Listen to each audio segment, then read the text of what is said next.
man is over me, I'm highest in the morning time. Low-key in the birds when I cross the state borderlines. Spin your block and horrified. Fuck you, bitch, you mortified. I'm standing where you draw the line, nigga, hold the line. My nuts that I'm grabbing mine, both of mine, quit holding mine. You gon' get this work and some overtime, you know the vibe. Little nigga, you know it's me. I don't need them to notice me. When conflict get crucial, I can't help but do it bogusly. Smoke you like a stove, beat you like you stole from me. Niggas out of body, put you back where you supposed to be. I shoot at you waking in the moment, niggas toast for you. My niggas do the most for me, that's what they supposed to. I want all the smoke, nigga, cut the shit you think you bad enough to test.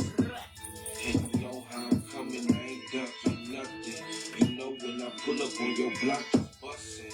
You know how I'm coming, if you came with me. You know what's going, stop playing with me. I want all the smoke, nigga, cut the shit you think you bad enough to test. And you know how I'm coming, I ain't ducking nothing. You know when I pull up on your block, it's bustin'. You know how I'm coming, if you came with me, gang. You know what's going, stop playing with me. Real gangsters move cryptically. When that shit get critical, no peace amongst enemies, no pity for the pitiful. Real nigga down to the bones and the minerals. Stick to the G code, I never told another soul. True to the literature, now salute the general. Kill you on your birthday, dance out on your funeral. It ain't about the clout chase, I'm a man of principle. Niggas out of body, now they body isn't critical. Cradle to the casket, the life we live is typical. God body, cause I read the part you from your physical. Niggas living fantasies, act like they was the only one. Don't talk to me about these streets, fuck you like you know me from. Just cause you related to them gangsters, that don't make you one. I ain't got no bloodline in these streets, but I can spill me some. I ain't got no mercy for this bitch, and she outside with us. They on demon time, we bring them hell and the fire with us. All the smoke, nigga, cut the shit you think you bad enough to test.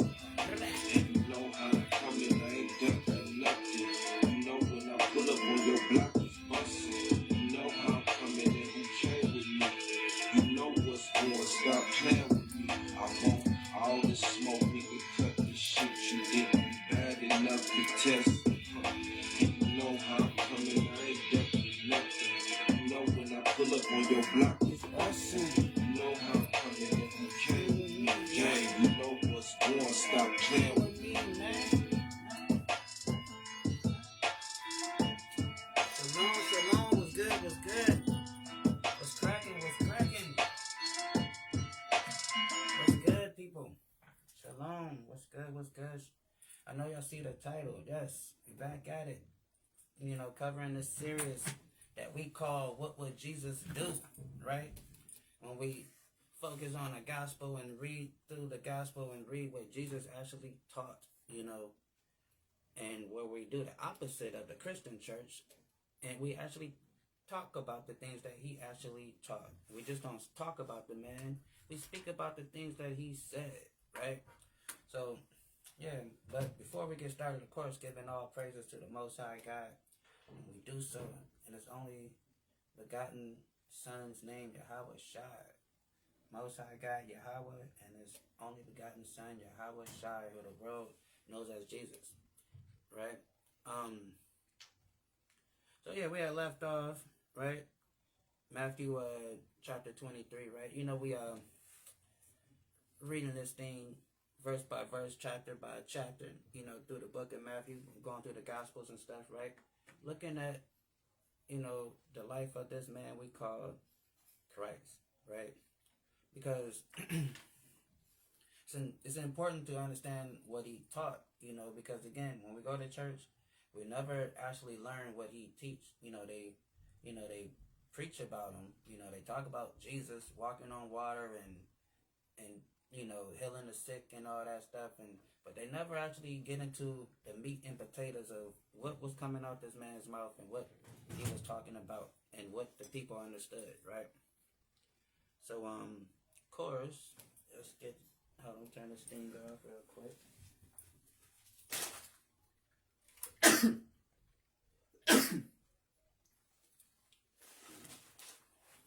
So yeah, we're going to start in 23, right?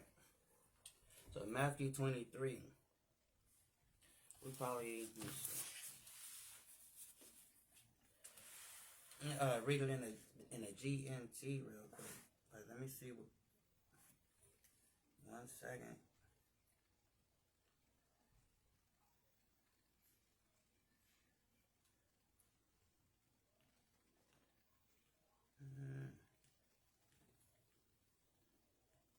Oh, that's messed up. So yeah, we get it over there in the GNT.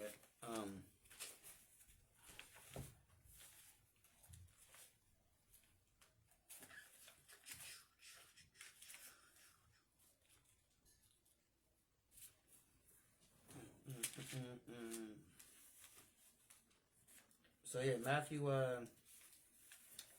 start at 23, right? Get over there, my son.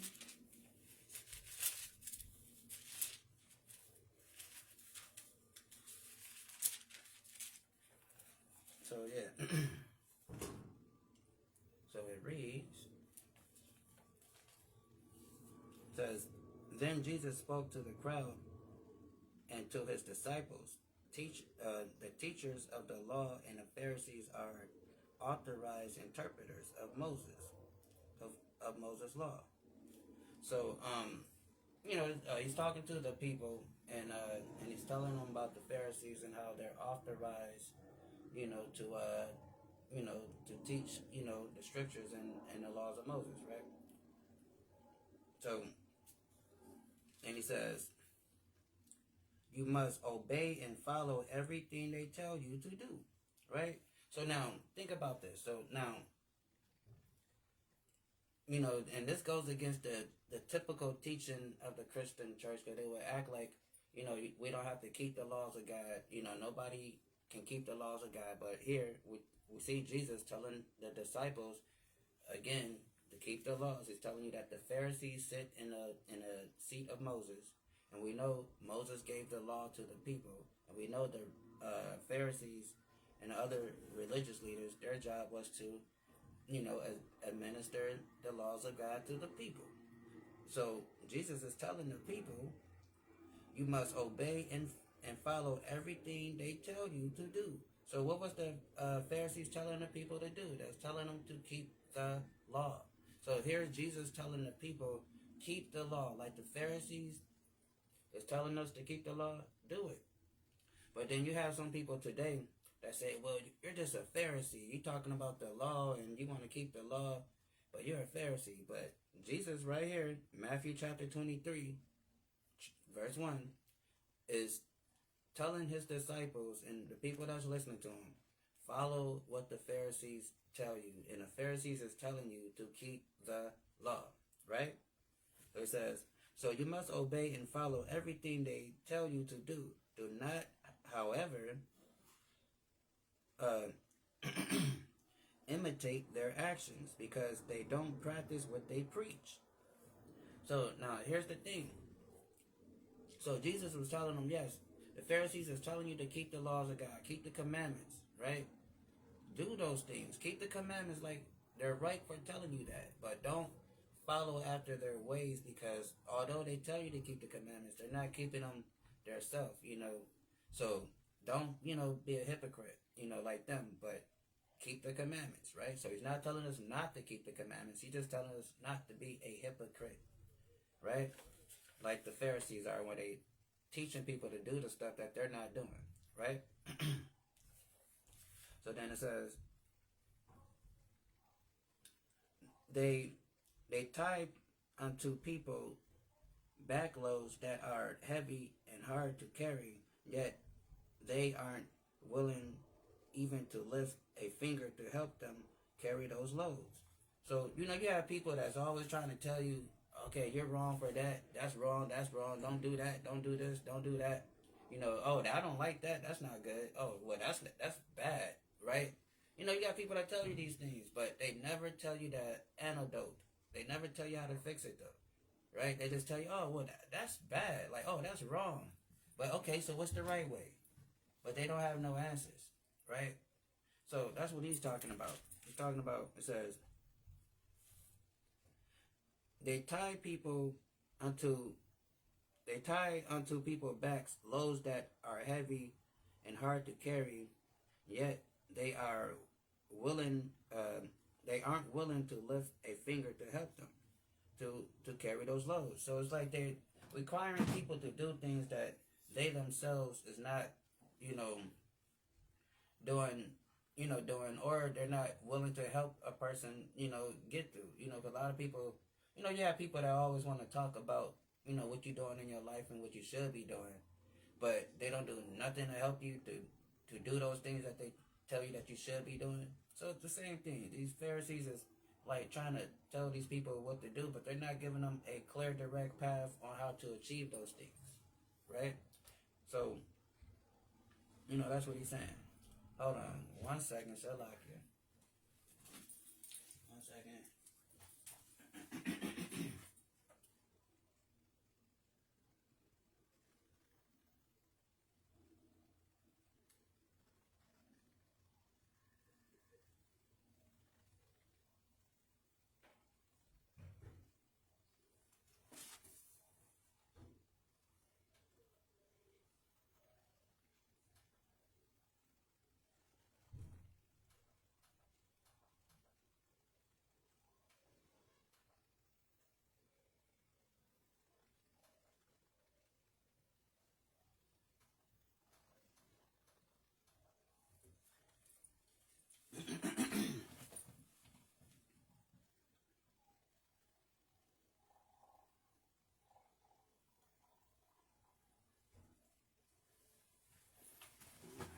Got my tea.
Oh, yeah, Shalakia.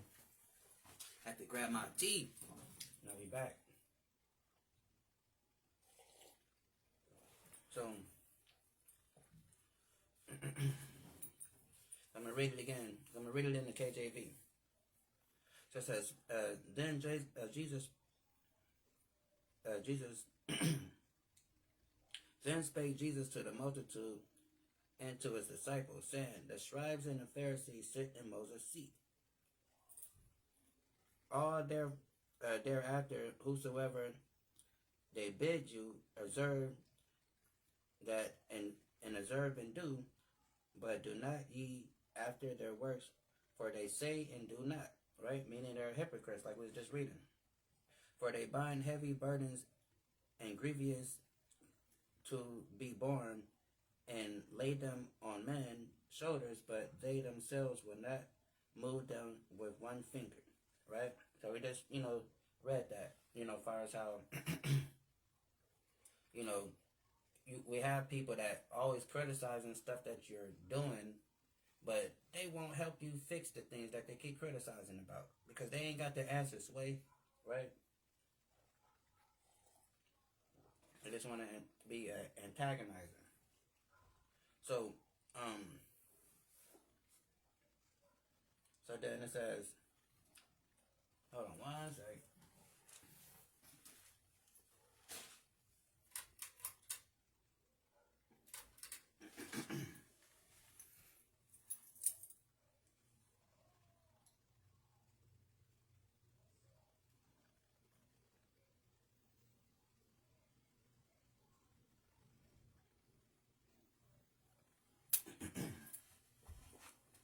So yeah.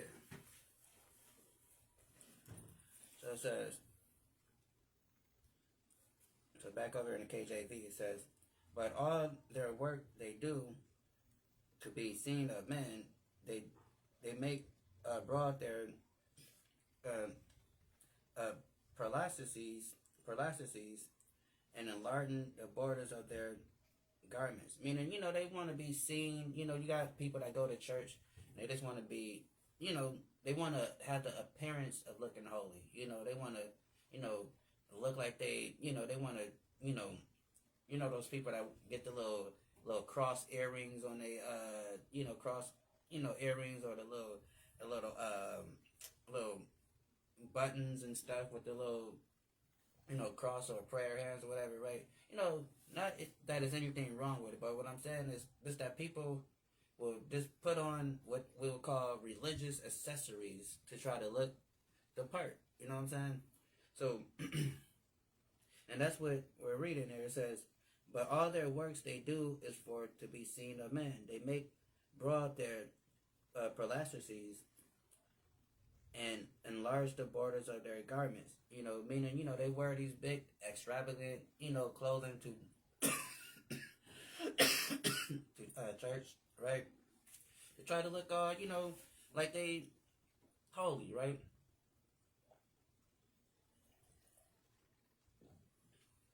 You got the old sisters. The old sisters are like to wear the big hats and stuff like that, right? So, you have people that want to look the part. That's the point. They want to look the part of a godly person, but they're not actually being a godly person, right? So it says, in, let me read over here.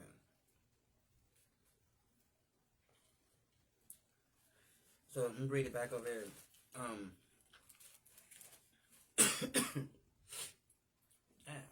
See, they're trying to get over this little cold. These people try to get me.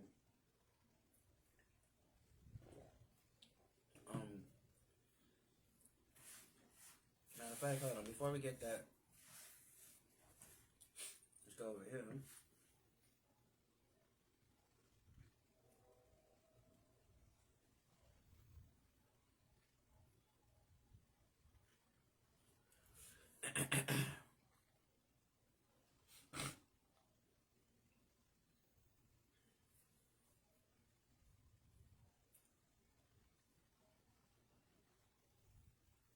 All right, no, we can keep reading. Okay, I don't need to get that one, but anyway. So, where we at? So it says, and the love of the, and the love the uppermost rooms at the feast, and the chief seats in the synagogues. So, still talking about those people that's, want to be seen in church, want to, get them a position in the church so they can look like they're doing something and they're holier than thou, right? They're just doing things just to be seen of people, right? And so it says, and greeting in the market, and to be called a man, rabbi, rabbi. So, you got people that want to, get these little titles to themselves. People want to, call me, sister this, or pastor this, or reverend this, or, or mother this, or deacon this, right? But, they want the accolades, but they don't want to do the work and live the life, of the title, Hold on 1 second.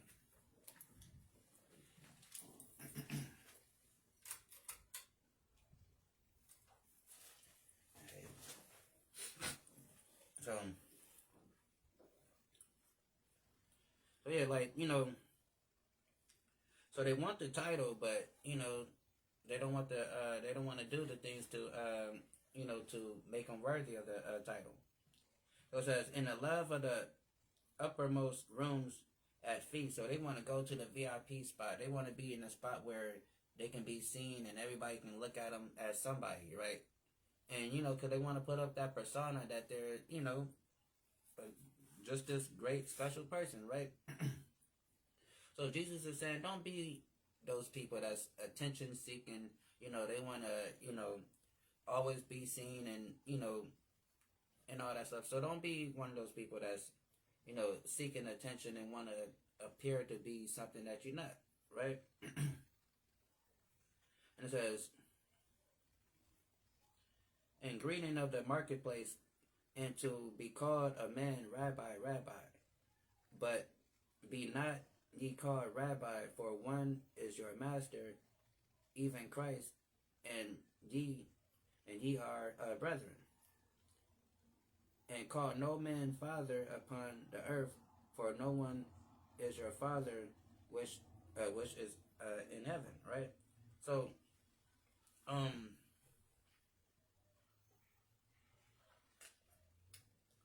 so there we have it. He says,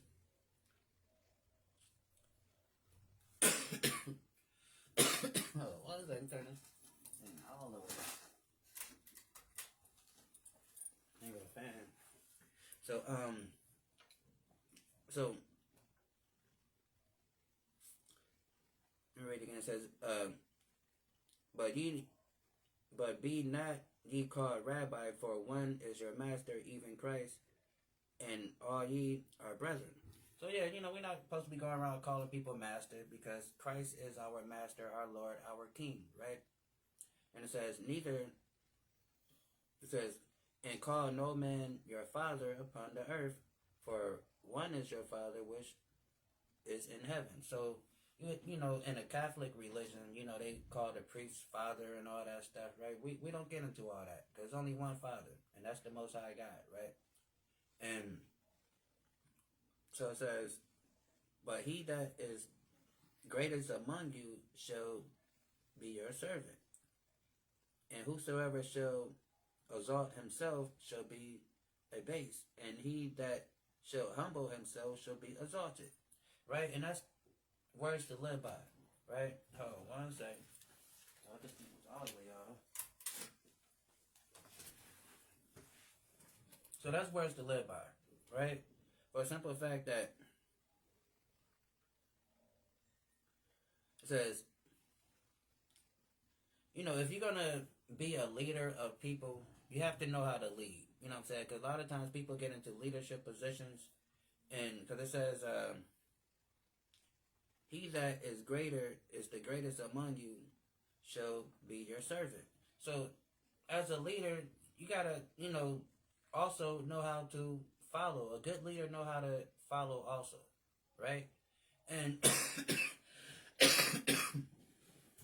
and a good leader is not going to ask somebody to do something that he cannot do himself, right? So so it says, but he that is greatest among you shall be your servant. So so again, being in a leadership role doesn't mean that you can't be a humble person and interact with people and and be brotherly to people. 'Cause a lot of times people get a position, and it goes to their head and they think they're better than everybody, right? But we gotta understand that that we're, like I said, that we're still all brothers at the end of this whole thing. No matter if you're greater than me or not, you know what I'm saying? But we still brothers at the end of the day. So it's no big you and little me or nothing like that, right? So it says, neither be ye called master, for one is your master, even Christ. But he that is greatest among you, you should be your servant, and whosoever shall exalt himself should be abased. So, so you have those people that trying to always trying to put themselves above everybody else and act like they're the greatest of the greatest, or they try to usurp people positions, or try to just step on people's toes and try to, take people out their position because they want that position and, out of jealousy or envy, whatever it may be, right? And so they want to exalt themselves to be great. They want other people to look at them and say, oh, yeah, that's a great person, right? So they want the reputation of being a great person. But again, Christ is saying that they want all of these accolades, but they're not trying to do the work to do it. They just want people to look at them and be like, oh, look at that holy person over there. But they're not actually doing anything for God. They're doing it for themselves, right? and And that's what hold on. 1 second. Yes.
Ah, yeah, so like it. I have to warm this tea up real fast.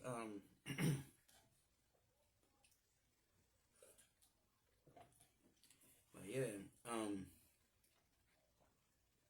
ain't go weather is crazy, getting everybody sick. But yeah, here we go.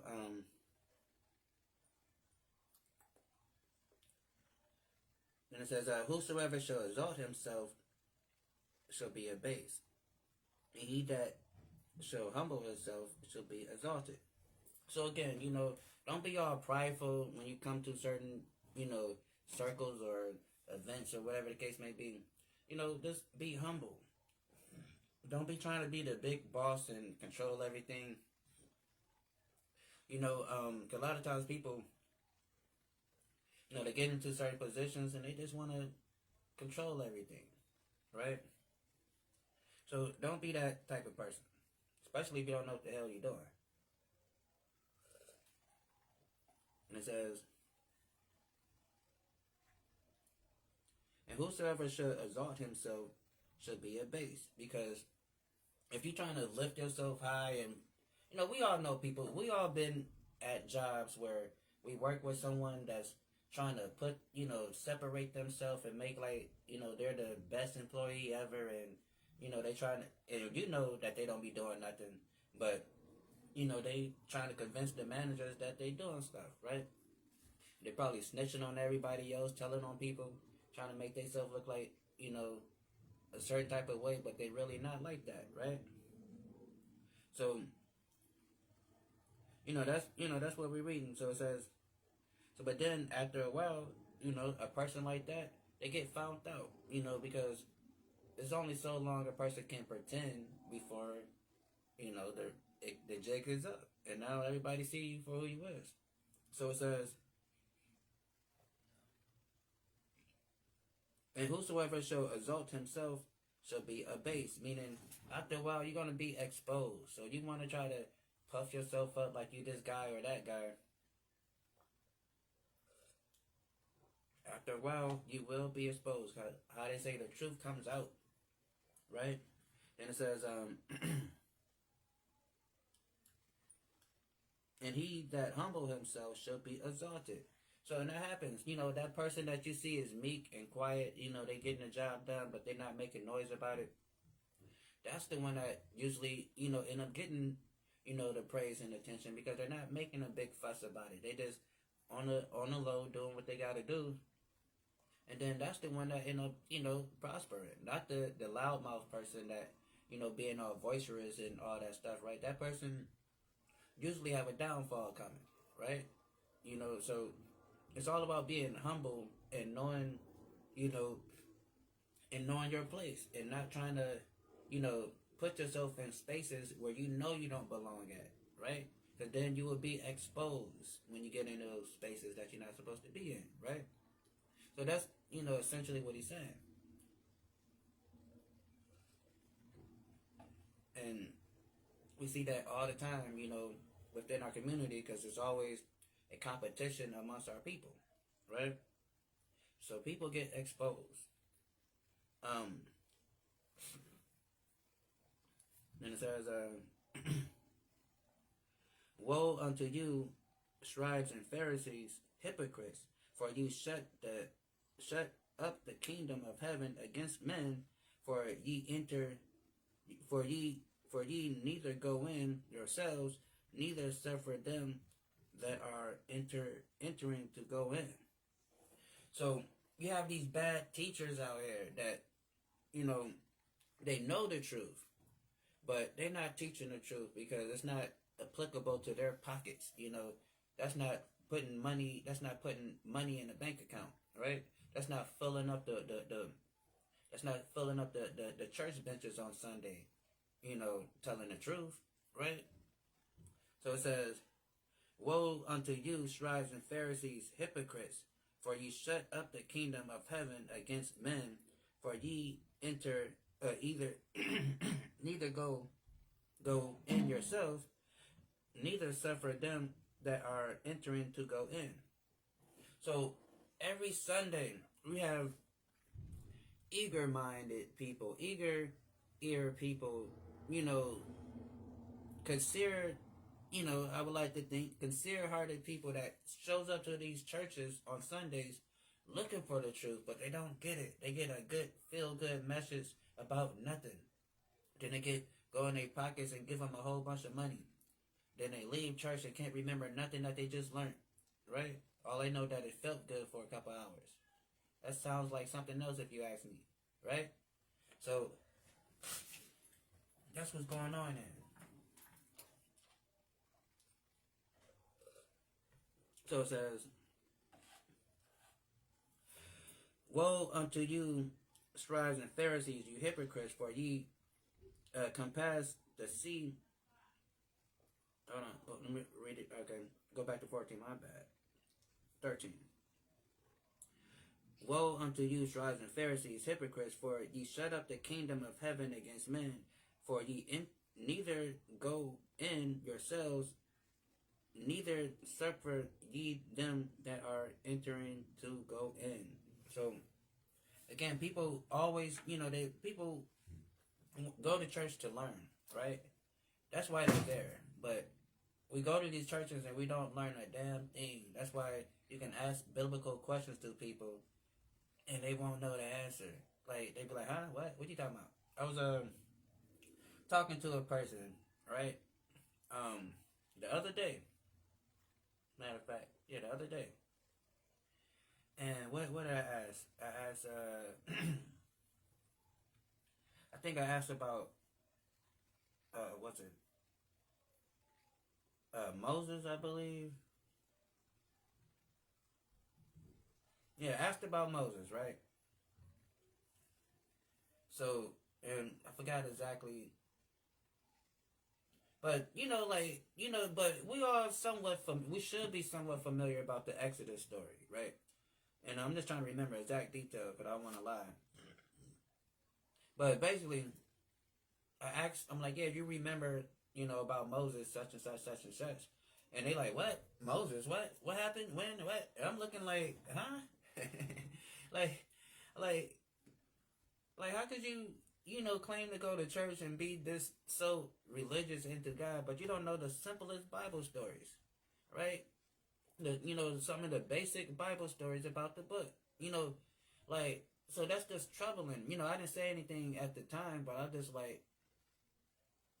you don't think, and the funny thing is, they didn't even know why, they didn't even think that was a problem to not know. And I'm not saying that you're supposed to know every single thing in this book. I'm not saying that.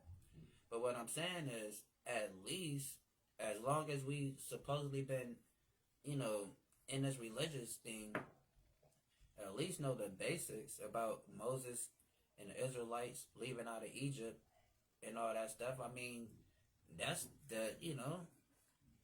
we should know these things. So, and that's the problem. You go to church and you don't know nothing. Only thing you know how to do is go in your pockets when the time is right and give them all your money that's in your pocket. That's all you know. That's what you learn, right? That's it. You might learn a few songs, might meet a few people, and all that, but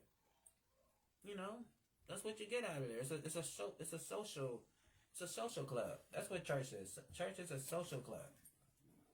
And that's what it turned into. Because they're not talking about the God of this book in there, right? So, woe unto you, scribes and Pharisees, hypocrites, for ye devour widows' houses, and for the pretense make a long prayer. Therefore ye shall receive a great damnation. So again, this is why we gotta understand this, like the society, how we are getting attacked on all sides. It's not. I'm trying to think. Like, you gotta understand, we are God's people, right? We are the enemies of the world. Okay, God's people are the enemies of the world. Nobody likes us. Their whole plan is to keep us down so they can continue doing what they're doing, so God don't come and judge the world, right? Okay, we should know this, right? Anybody that got any type of, you should know this by reading this book, right? And it's crazy because it's like,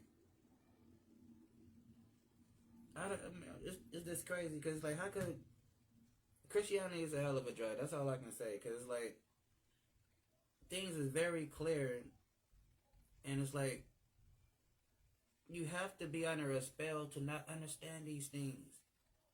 He says, woe unto you, scribes and Pharisees, hypocrites, for ye devour widows' houses. So these churches,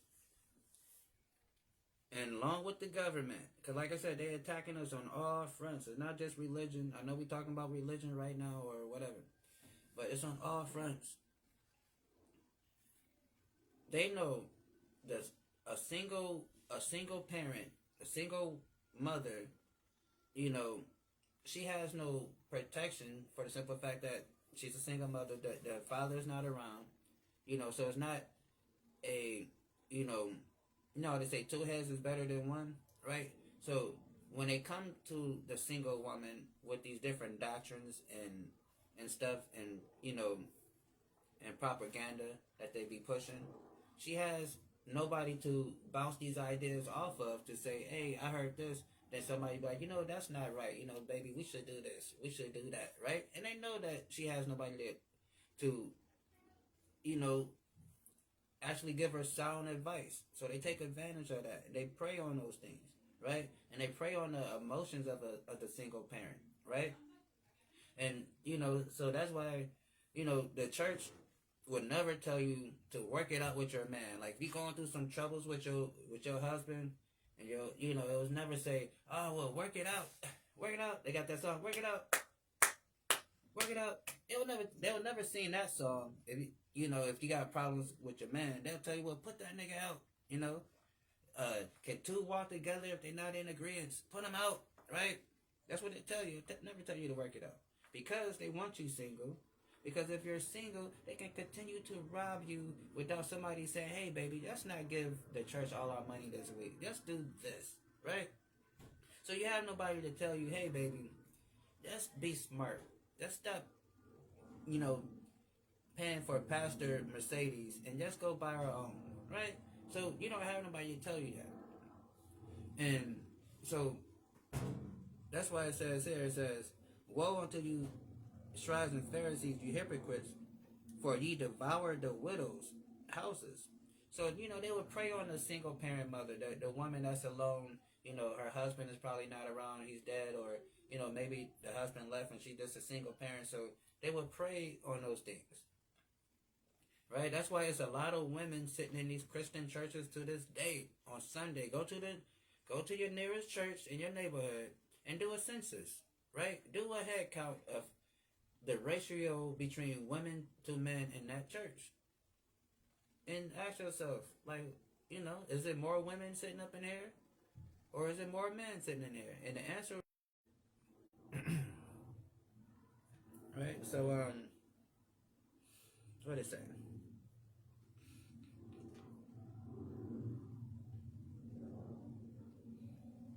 It says, and for the pretense of to make long prayers. So they have these little long, drawn out prayers, try to make it seem like they're holy and they're really talking to God, and they bring everybody into it, these big, long, drawn out prayers and all that stuff, right?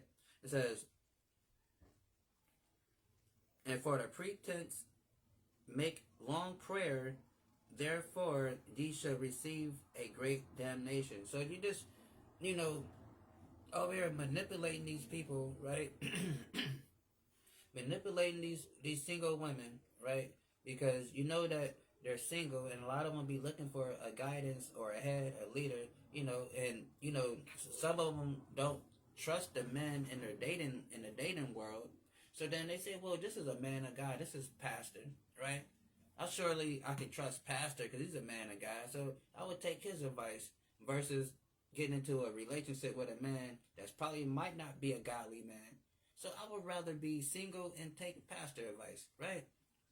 I mean, of course, they're not saying that out loud and consciously saying these things, but that's just how it looks when it plays out, right? And so then you have these pastors that know these things, and they will prey on that, right? And, again, it's like, it's very, how they do it is, like I said, and it's not just religion, it's like I said, it's on all fronts, right?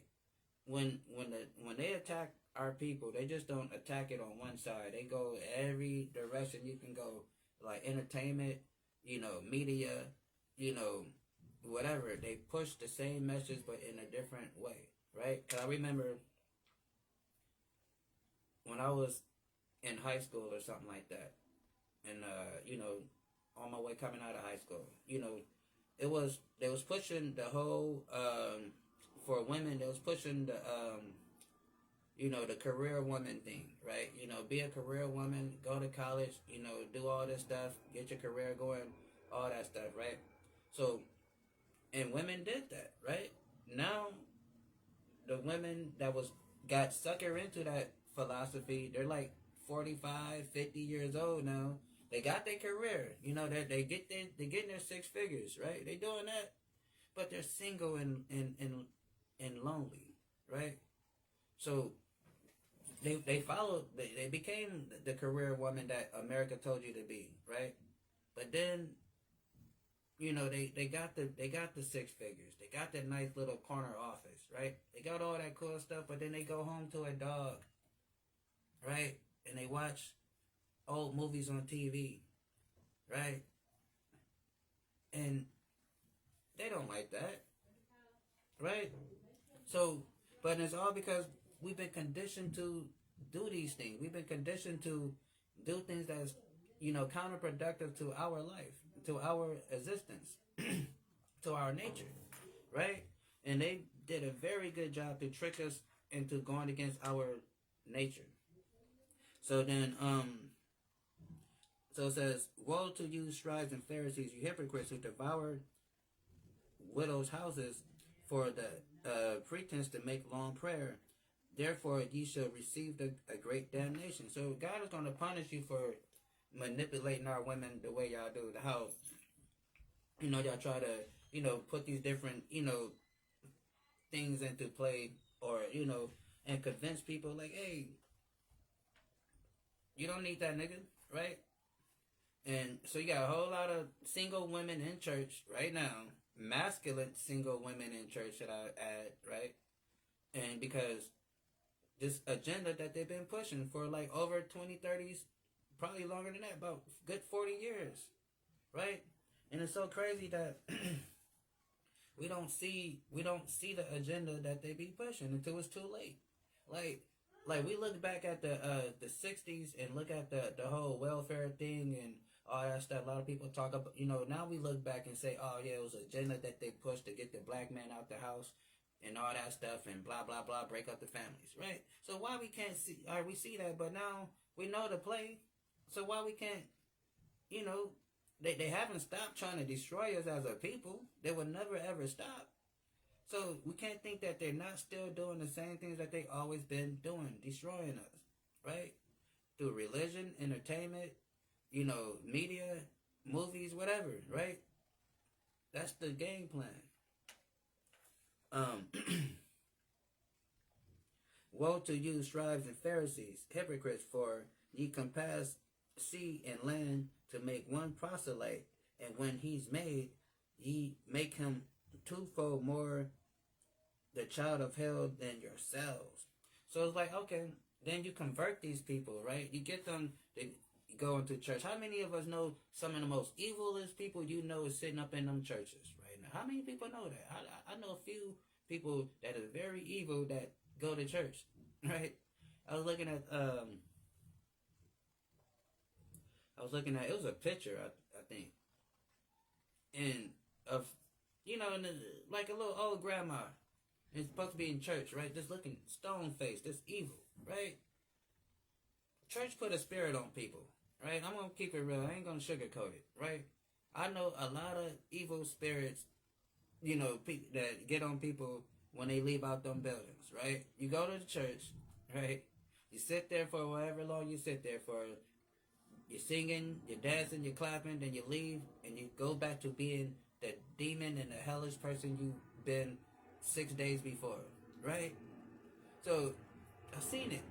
And I'm pretty sure we all seen it.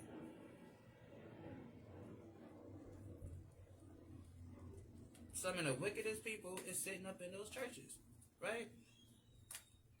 And, what is it? Woe to you, he says, and for ye compass the sea and land to make one proselyte, and when he's made, ye make him twofold more the child of hell than yourselves. So, they're converting, changing these people, right? But then, since they're not teaching them the truth, they're not giving them, thus said the Lord, right? These people end up being way worse than what they started off being, right? They end up, going even deeper into their, stuff, right? And the Bible says, well, Jesus says, he'd rather you not even know, he'd rather you not even know what's going on than to just be playing around with this stuff. So, playing around with this thing, trying to, make people think you're serious. Jesus said he'd rather you not even know what's going on, than to be playing around with it, or he'd rather you just be like, you know what, I don't mess with that. I'm just gonna do what I want to do and just stay there, right? Do that. Don't come over here, right? But people, they want to mix things. They want to bounce and want to give the appearance of looking holy, but they're not doing holy things. So it says,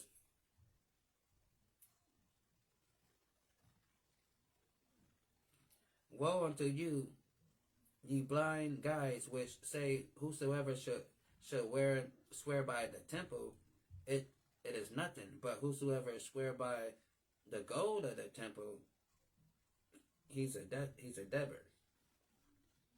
Ye fools and blind, ye fools and blind, for whatever is greater, the gold or the temple, that the sanctuary that sanctify the gold. Whosoever shall swear by the altar is nothing, but whosoever swear by the gift that is upon it, he is guilty. Ye fools and the blind, for whether is greater the gift or the altar that sanctified it, the gift. Whoso therefore shall answer by the altar, swear by it, and by all things thereon it. And whosoever swear by the temple, swear by it, and by him that dwell therein. He that swear by heaven, swear by the throne of God, and by him sit thereon.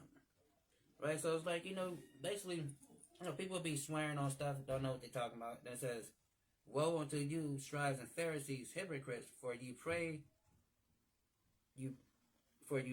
a tithe of mint and a noise, and coming and have omitted the weighty matters of the law. Right? And this is important right here. This is important. I was listening to a conversation earlier, and some people think that, sin is sin. If you, whatever sin, is a sin, But you got to understand, certain sins carry a death penalty, right? Certain sins is like, okay, you might be unclean, so you might have to just, bathe yourself, and then by sundown you'll be clean again. But then you have a sin that you might commit that is a death penalty behind that sin, right? So sin is not just sin, right? Because some sins is just a slap on the wrist, and other sins is a death penalty, right? So he's saying, and have omitted the weightier matters of the law, judgment, mercy, and faith. These ought ye have done, and not to leave the others undone. So it's like, basically saying like, you trying to, you teaching about these, you being real petty with the people, and you're not even teaching, you being petty, and you're not teaching the heavier ways of the law. You're being petty, like, because what the Pharisees was doing, they were actually teaching traditions, right? Because you see, like, earlier in this book, they had a conversation about, washing your hands before you eat, right? And, not that you shouldn't, wash your hands before you eat. You should, right?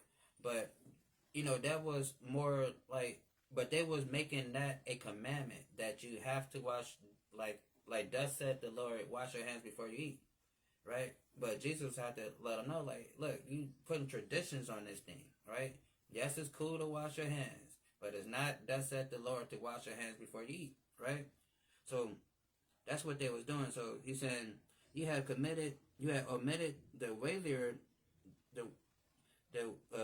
matters of the law, and judgment, mercy, and faith. So it's like, you took away the importance of the law, the stuff that need to be taught to the people, and you start putting in your little traditions and stuff, right? The traditions that, these are traditions. It's not thus said the Lord. This is some stuff that new people want to do, right? So it says, these ought ye to have done, and not to leave the other undone, right? And that's what happened, because when you keep the law, you got to keep the whole law. You can't be like, all right, well, I'm going to do this, but I ain't going to do that. I like this, but I don't like that. So again, they was picking and choosing, what laws they keep. And then, they wasn't keeping the laws themselves neither anyway, because we read that earlier. So yeah, it's just, misleading the people. and not teaching properly.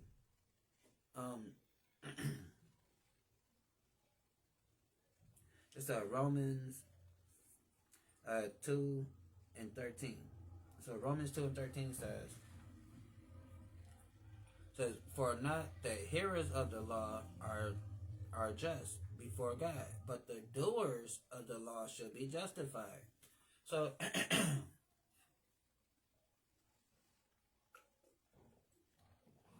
so yeah, something to think about.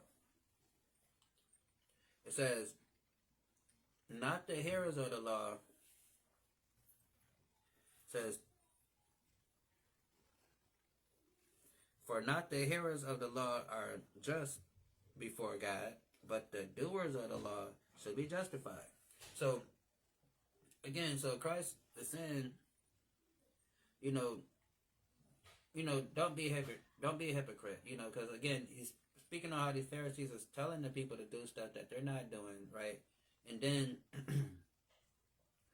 then they're teaching traditions, versus the laws of God, right? And then right here, this is a nice little dagger, a nice little cut for our little Christian friends that think that the laws of God is done away with, and Paul is telling us that we don't have to keep the laws. Because they would do a whole little thing thinking that Paul is teaching not to keep the law. But Paul says this, for not the hearers of the law are just before God, but the doers of the law shall be justified. So to be justified, you have to keep the law, right?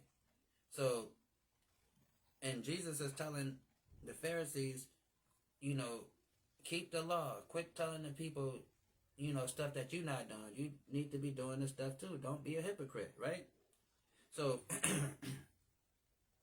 so again, we got Jesus telling the people to keep the law. Then we got our dear brother Paul that's also telling us that the hearers of the, of the word of God it's not enough to just to hear it. You have to do it, right? Because you have to put it to action. Because that's what true wisdom is. It's not enough to know something. You can have the knowledge of something, but the wisdom is the applied knowledge that you know, right? So, I'm back over here. It says, ye blind guides, which strain at a gnat and swallow a camel. So it's like you're being petty. You want to nitpick at the little stuff and let the big stuff go. You know what I'm saying? But you nitpicking at the little things, right? But you're not focusing on the real matter of what salvation is gonna, is dependent on. You thinking about some other stuff, right? So he says, woe unto you, scribes and Pharisees, hypocrites, for ye make clean the outside cup and the platter, but within is filled with extortion and excess. So, it's just like somebody, you got a cup, you clean the outside of the cup. The outside of the cup is looking very nice, but inside the cup is all gunk and gooey and got mold and it's all dirty looking and smelly when you look inside the cup. But from the distance outside the cup, it looks clean. It looks like, I can take that cup and I can drink out of it, right? So, again, you have people that sit in these churches, right? And I'm specifically talking about churches, right? You got these people that sit in these churches and they look and give the appearance of holy. You see them with the nice little big ass hat on, the nice little fancy suits. They got the little cufflinks, right? They even probably got a title, by their name. They probably got a couple little letters, couple little doctrines, things with it. So you look at them like they're cool, right? So they look the part, but inside they are wretched human beings, right? Demons on the inside, wolf in sheep clothing, right? And it says, thou blind Pharisees, clean first which is within the cup and the platter, that that the outside of them may be clean also. So you gotta clean what's inside first. You can't come out and give the appearance of looking holy, but then the inside of you is dirty. You know, you giving the appearance of looking like this and that, but you really not this and that, right? So you got to clean the inside first, right? And it says, "Woe to you, scribes and Pharisees, hypocrites! For ye are like unto a whitened sepulchre, which indeed appears beautiful outward, but within full of dead men's bones, and all of them uncleanness, and all of the uncleanness." Cause think about it, right? We all seen, hopefully we won't have to do this type of shopping soon, but we seen nice, beautiful caskets, right? Like, oh, that's a nice little casket. I think that that would be a nice casket. That's very nice, right? But what's inside that casket is a dead body that's rotten, right? And it's gonna start smelling soon. It's gonna be nothing but bugs and bones inside that box. Although the outside the box look nice and beautiful, but inside that box is death, right? So that's what Christ is saying. Don't be that person that these like TD Snakes and Creflo steal your dollars, and Joe molest things in them. They got their little nice fancy churches and stuff like that. Their nice little suits. Or what's that guy? Kenneth. I'm trying to think of a nickname for him. Kenneth. Kenneth Copeland. Should call him Kenneth Coke Man. Yeah. Okay. There we go. Boom. Got one for him. Boom. There we go. Kenneth Coke Man. Ha ha ha. Yeah. There we go. I like that. So, could he be looking like he all now? His eyes be all big and stuff, be looking all crazy. So, yeah, that was perfect. So, now, that nigga got a jet, So, it's like, so we look at things like that, like, oh, well, they gotta be holy people, because look at these people, right? A little dumbass, little South African pastor that been tricking everybody. Well, matter of fact, he ain't that damn dumb, because he been tricking everybody, stealing everybody money. Talking about the rapture and stuff, right? So you have people like him that they look the part, they can talk elegant, they talk eloquently and they say things and but then they're ratchet people, wolves in sheep clothing, right? So it says, "Even so ye also outwardly appear righteous unto men, but within ye are full of hypocrisy and iniquity.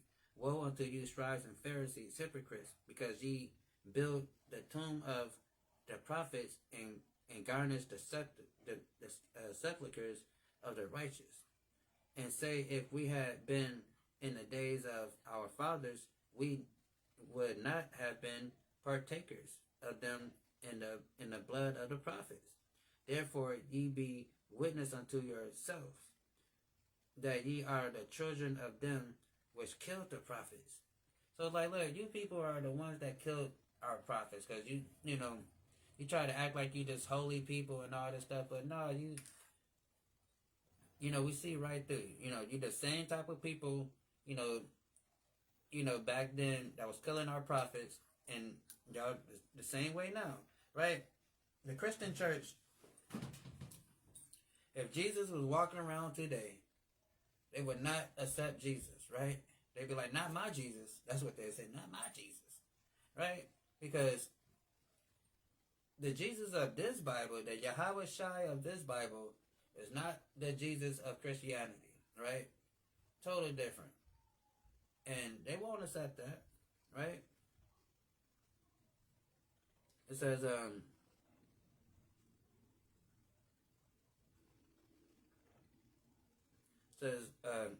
and say, if we had been in the days of our fathers, we would have not been partakers with them in the blood. Talking about, yeah, if we lived back then, we wouldn't have killed the prophets. It's like, that was, but it's like, yeah, you would, You definitely would have killed the prophets, because you're not doing anything that they say today. right? You're not listening to, following any of their, what they laid down for us, right? And we seen this stuff, right?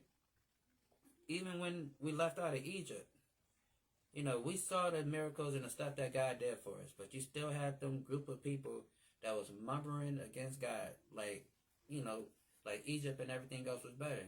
We just have people like that, right? So yes, these people.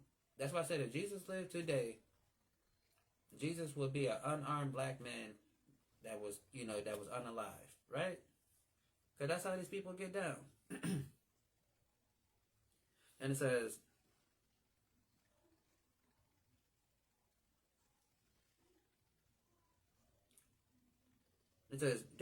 therefore ye be witness unto yourselves that ye are the children of them which killed the prophets. Fill ye up then a measure of your fathers, ye serpents, the generation of vipers. How can ye escape damnation of hell? Because our people are wicked, man. Our people do not want to know the truth. They think they know something, right? They go to these little nasty, filthy, dirty, stinky, funky churches and thinking they doing something, right?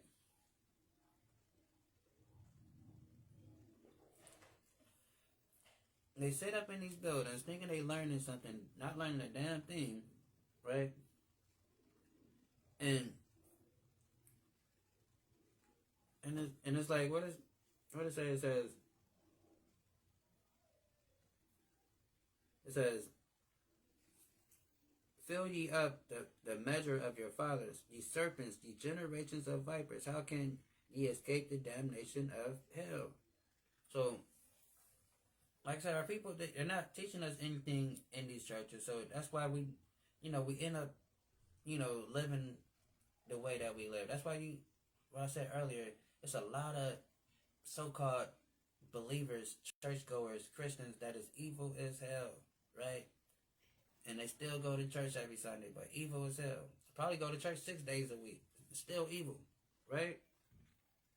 And I know somebody, I ain't gonna say their name, but to me it just seems like the more they go to church, the more evil they get. It's like, I don't know what they doing in those buildings. It's like you leave with Satan, you come back with even more Satans on you, right? It's crazy. So it says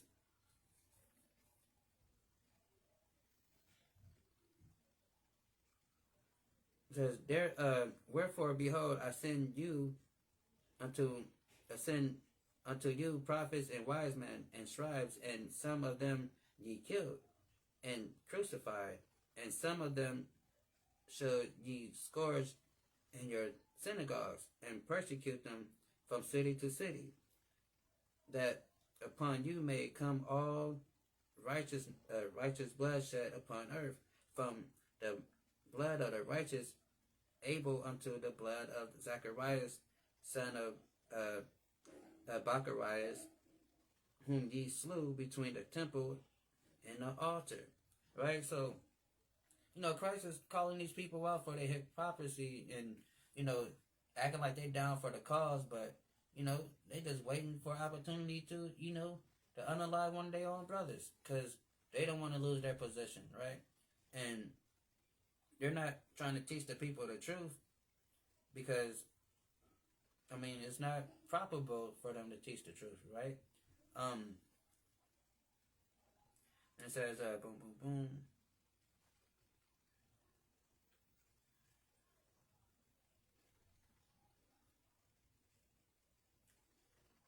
Let's see, boom. Jump down to,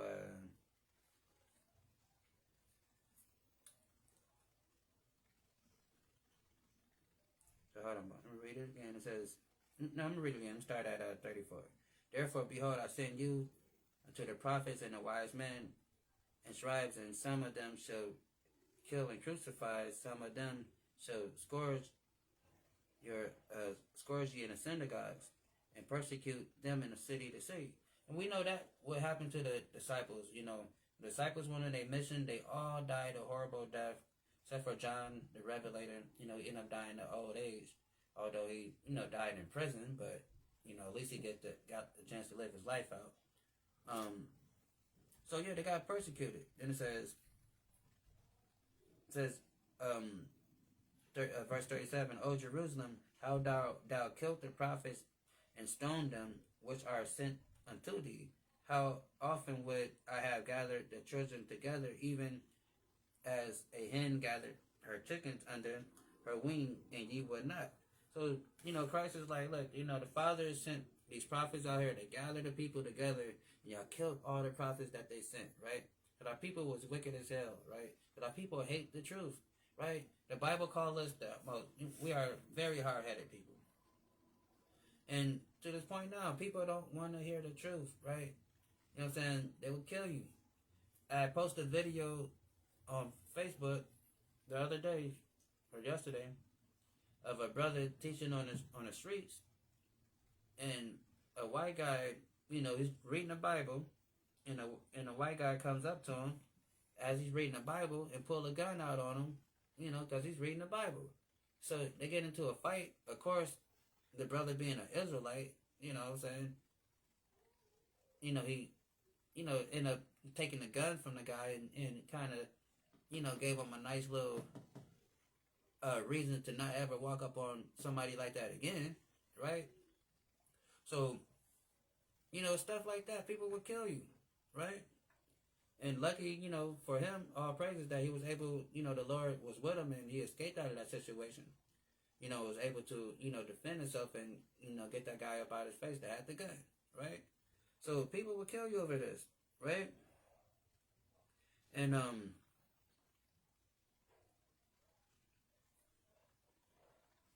and like I said, so these, and our people, man, we just like, we don't want the truth. We hate for people to tell us what's right. We got that ain't no nigga can tell me nothing type of attitude. We need to get out of that, right? We're not going to be able to grow spiritually and mentally if we're not allowing ourselves to be corrected, right? You have to be able to be corrected so you can grow. But if you can't be corrected, if you got this attitude, who this person think they talking to, ain't nobody can tell me nothing. You got that Kanye West attitude. Wait till I get my money, right? No, can't tell me nothing, right? Can't have that attitude, right? So that's what be going on.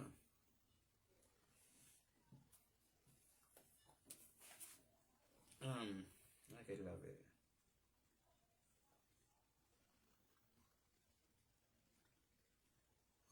Hold on.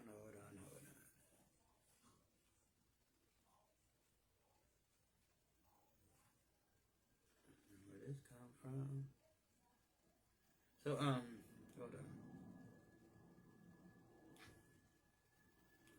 Ain't go phone be acting crazy.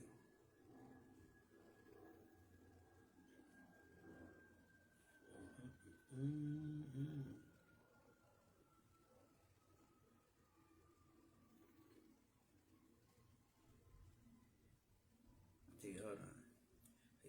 Second address.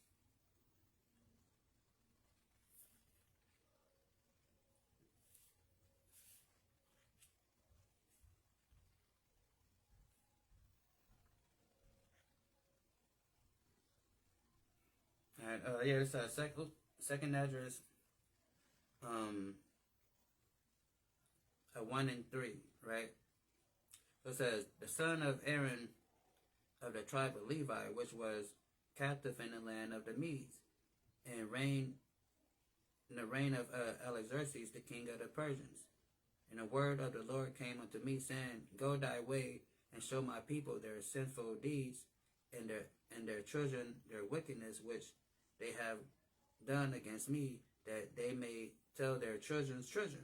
Right? So that's what we got to do. We got to warn our people of the wickedness that our people have done, so we won't continue to follow down that same path, and then we won't be in this predicament that we in.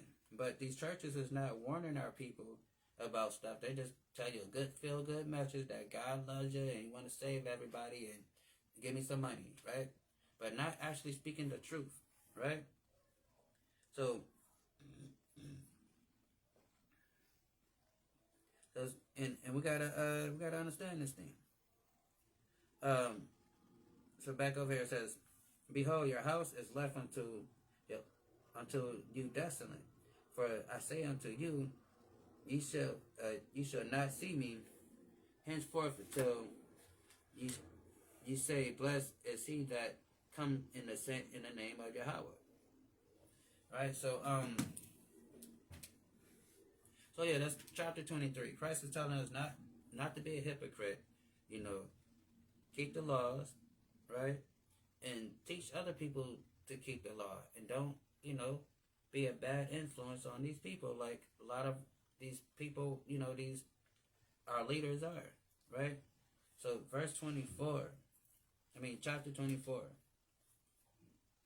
Matthew 24 says this. Hold on, I gotta give me some more tea. Hold on 1 second. Get this tea thing.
Yeah, shut up, you. We back.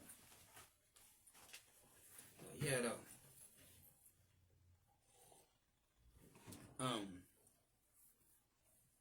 Let's get into it. Matthew 24, right? Deep chapter, right? Christ is giving a future prophecy of the people, of the world, of everything, right? Let's get to it, right? So Matthew 24. And it says, and Jesus went out and departed from the temple, and his disciples came to him for to show him the buildings of the temple. And Jesus said unto them, see ye not all things? He's like, look, you see all this, right? You see all this cool stuff, right? Look at the temple, look at everything, right? He says, and Jesus said unto them, verily I say unto you, there shall not be left here one stone upon another that shall not be thrown down. So he's talking about 70 AD when the Romans came through and stormed Jerusalem and destroyed the city, right? And he said upon the Mount of Olives, and the disciples came to him privately, saying, "Tell us, when shall these things be?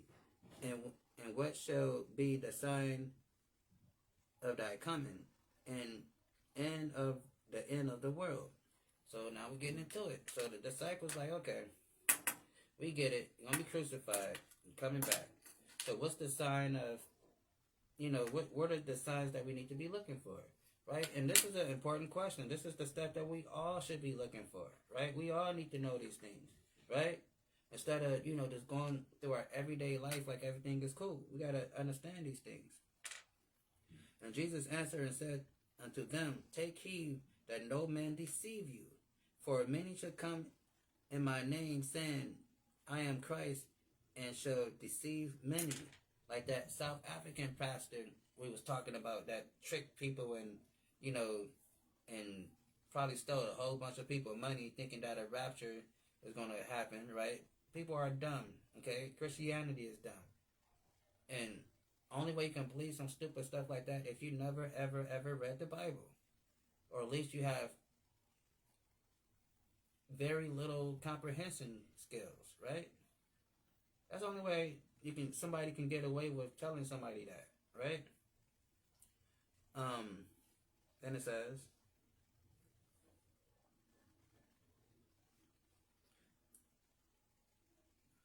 "And he answered and said unto them, Take heed that no man deceive you. For many shall come in my name, saying, I am Christ, and shall deceive many." So, we, in current history, we've seen histories, examples of that. You had your little David Koresh. You had the Marshall Apple, what's his name? Apple something. The dude that had the Heaven Gates thing. You had your Jim Jones, right? And then you got your people today, right? The modern church today that, profess to be holy and, profess to be doing things of God, but they're not doing things of God, right? They're making stuff up. They're doing whatever they want to do, right? And so it says, where am I? And Jesus answered and said to them, Take heed that no man deceive you. For many shall come in my name, saying, I am Christ, and shall deceive many. And that's what's been happening. We are being deceived. Because the Christ of this Bible is not the Christ in majority of the people heads that walk around on this planet. Because you explain the Christ of this Bible to them, it sounds like a foreigner to them. It sounds like something very alien to them. They don't understand the Christ of this Bible, right? They understand whatever stuff they made up in their head, that makes sense to them. That's very comfortable, right? But they don't understand the Mashiach Yahushua of this book, right? And it says, And ye shall hear of wars and rumors of wars, and see that ye be not troubled, for all these things must come to pass, but the end is not yet. And you turn on the TV, we see the wars, we see the rumors of the wars, right? We see Trump and and Israel and them people over there supposedly having a peace thingy thing, but we know what First Thessalonians tell us, right? What else we got? Like I said, there's over 56 global conflicts going around the whole world, right? It's everybody fighting everybody all over the world, but we only talking about Israel and Hamas and Russia and Ukraine, right? Sometimes China and Taiwan, but there's stuff going on in every continent of this world that's not even being on the news, right? It's, like I said, over 50-something global conflicts, right, that's going on, right? So, it says, And ye shall hear of war and rumors of wars, and see that ye be not troubled, for all things must come to pass, but the end is not yet. So we see all these things. We can look on the TV. We see these prophecies being fulfilled. We see that it looked like World War III might happen tomorrow, but then it cools down some. It looked like, everything can just, get better. But then a whole bunch of other stuff take place that it brings us back to square one, and it doesn't look like it's going to get better, right? So you see these things coming, right? And he says this. It says, and ye shall hear of war and rumors of wars, and see not, and be not troubled, for all these things must come to pass, but the end is not yet. Let's get this real quick. That's good.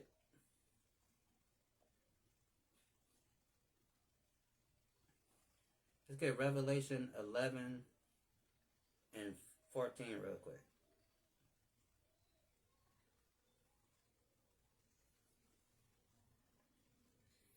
And it says, the second woe passed, and behold, the third woe cometh quickly. So that second woe was World War II, right? And you can read about World War II in the book of Revelation. So it's telling you World War II passed, and the third one is coming quickly, right? Because World War II was over in 1948. Well, a little bit like 1946, I guess you want to say. I mean, so where we at now? What, 60, 70 years later? They looking like they about to have another global war thing going on, right? So it's telling you, the second woe is past, and behold, the third woe has come quickly, right? Then, let's get, boom, boom, boom. It's telling you right here, because the rumors of wars, right? And it's telling you that although we see these rumors, but it haven't, it's just the beginning of the end, technically, right? Let's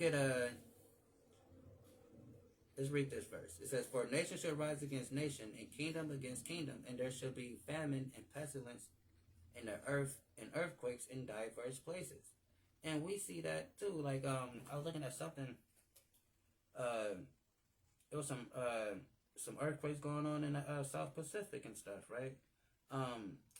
Volcano stuff. What happened a couple of years ago in was it Libya? That big ass earthquake that killed thousands and thousands of people, right? Crazy. Second Ezra's, right? Second Ezra's, and boom. Let's start at 1. Second Ezra's chapter 9, right? So it says, and he answered me then and said, measure the time diligently in itself, and when thou see the part signs, hold on, let me read it right. It says, and he answered me then and said, measure thou the time diligently in itself, and when thou see part of the signs pass, which I have told you before. So we see, because we study prophecy. So we see the things that the prophets have written about, we see them coming to pass, right? So our dear brother Ezra is telling us, it says, and when thou see part of the signs pass, which I have told thee before. So that's how we know this Bible is true. Because, number one, we live in 2025. So certain things that the Bible spoke of to happen, we can look back in time and see that those things happen. So then if we can look back and see that those things happen, then we can be for sure the things that the Bible says is going to happen, it's going to happen. Exactly how it said it was going to happen, right? And it says, then thou should understand that it is the very same time wherein the highest will begin to visit the world which he made. So when we see in these the stuff going on in the news, we see in prophecy being passed, right? And we know that we're getting close to the end, right? Because it says, and then thou understand that it is the very time when the highest will begin to visit the world which he made. So when you're seeing all this stuff passing, right? That's how we know that, the jig is up, right? And it says, therefore, when there shall be seen earthquakes and uproars of the people. Oh my God, that's what's happening right now, is it not? I mean, like, look around. It's civil unrest, right? In Chicago. It's going down with the ICE. California is going down over there with the ice. Um, Politically, it's going down. The Charlie Kirk dude that got unalived by his own people, right? And they, all upset about that. It's civil unrest. Look around the world. It's protesting, everything going on. Not just regular protesting. You have violent protesting going on, right? Civil unrest. And it's only going to get worse, right? This is not like some, all right, okay, this stuff is happening. Okay, it'll be cool, It'll be cool by winter. Nah, this stuff only gets worse, right? It says,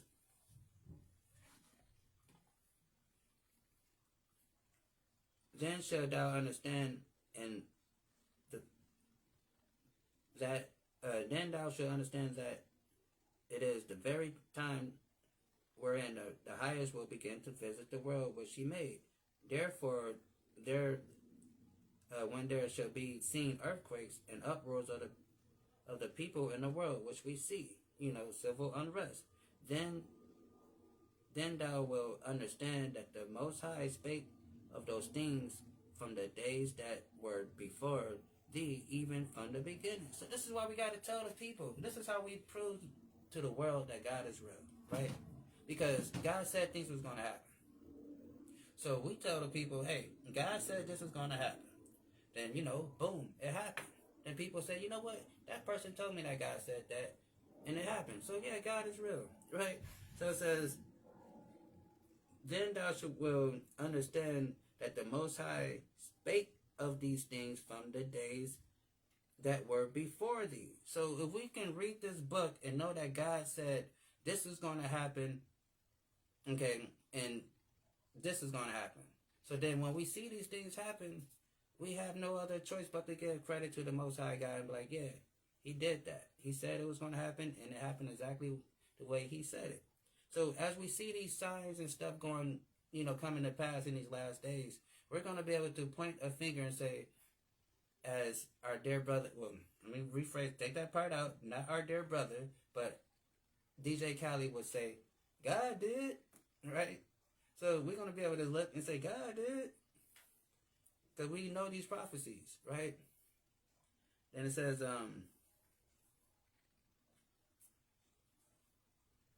then thou will understand that the Most High spake of these things from the days that were before thee, even from the beginning. For like as all that is made in the world have a beginning and an end, and the end is manifest. So, and the end is not like the end, like the end. It's just the end of this society, the current rulership of this planet, how this planet is being governed and ruled. That's coming to an end, and it's gonna be God's government set up on earth. We're gonna be living the way thus said the Lord, not how this society is being ran currently, right? So moving on, let's get Isaiah 29.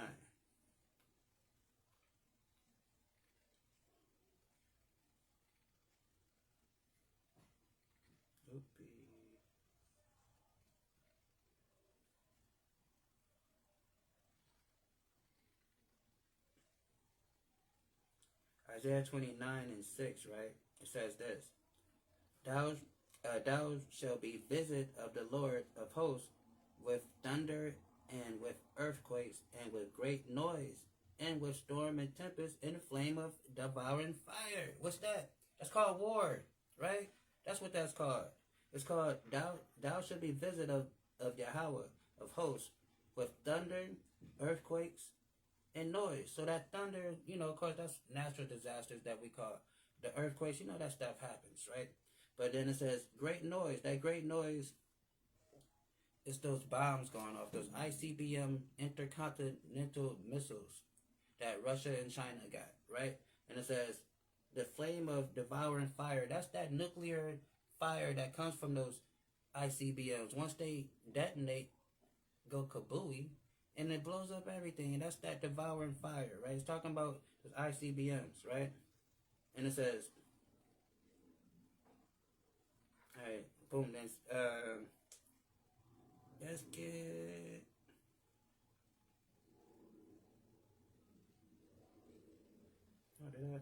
Did I read all of that? Hold on.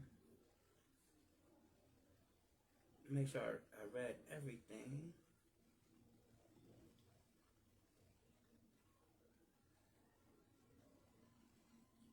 All right, go back to 2nd Ezra 9 and 6 real quick. So it says, even so, the times also the highest have plain beginnings and wonders and power and works and endings and effects of signs.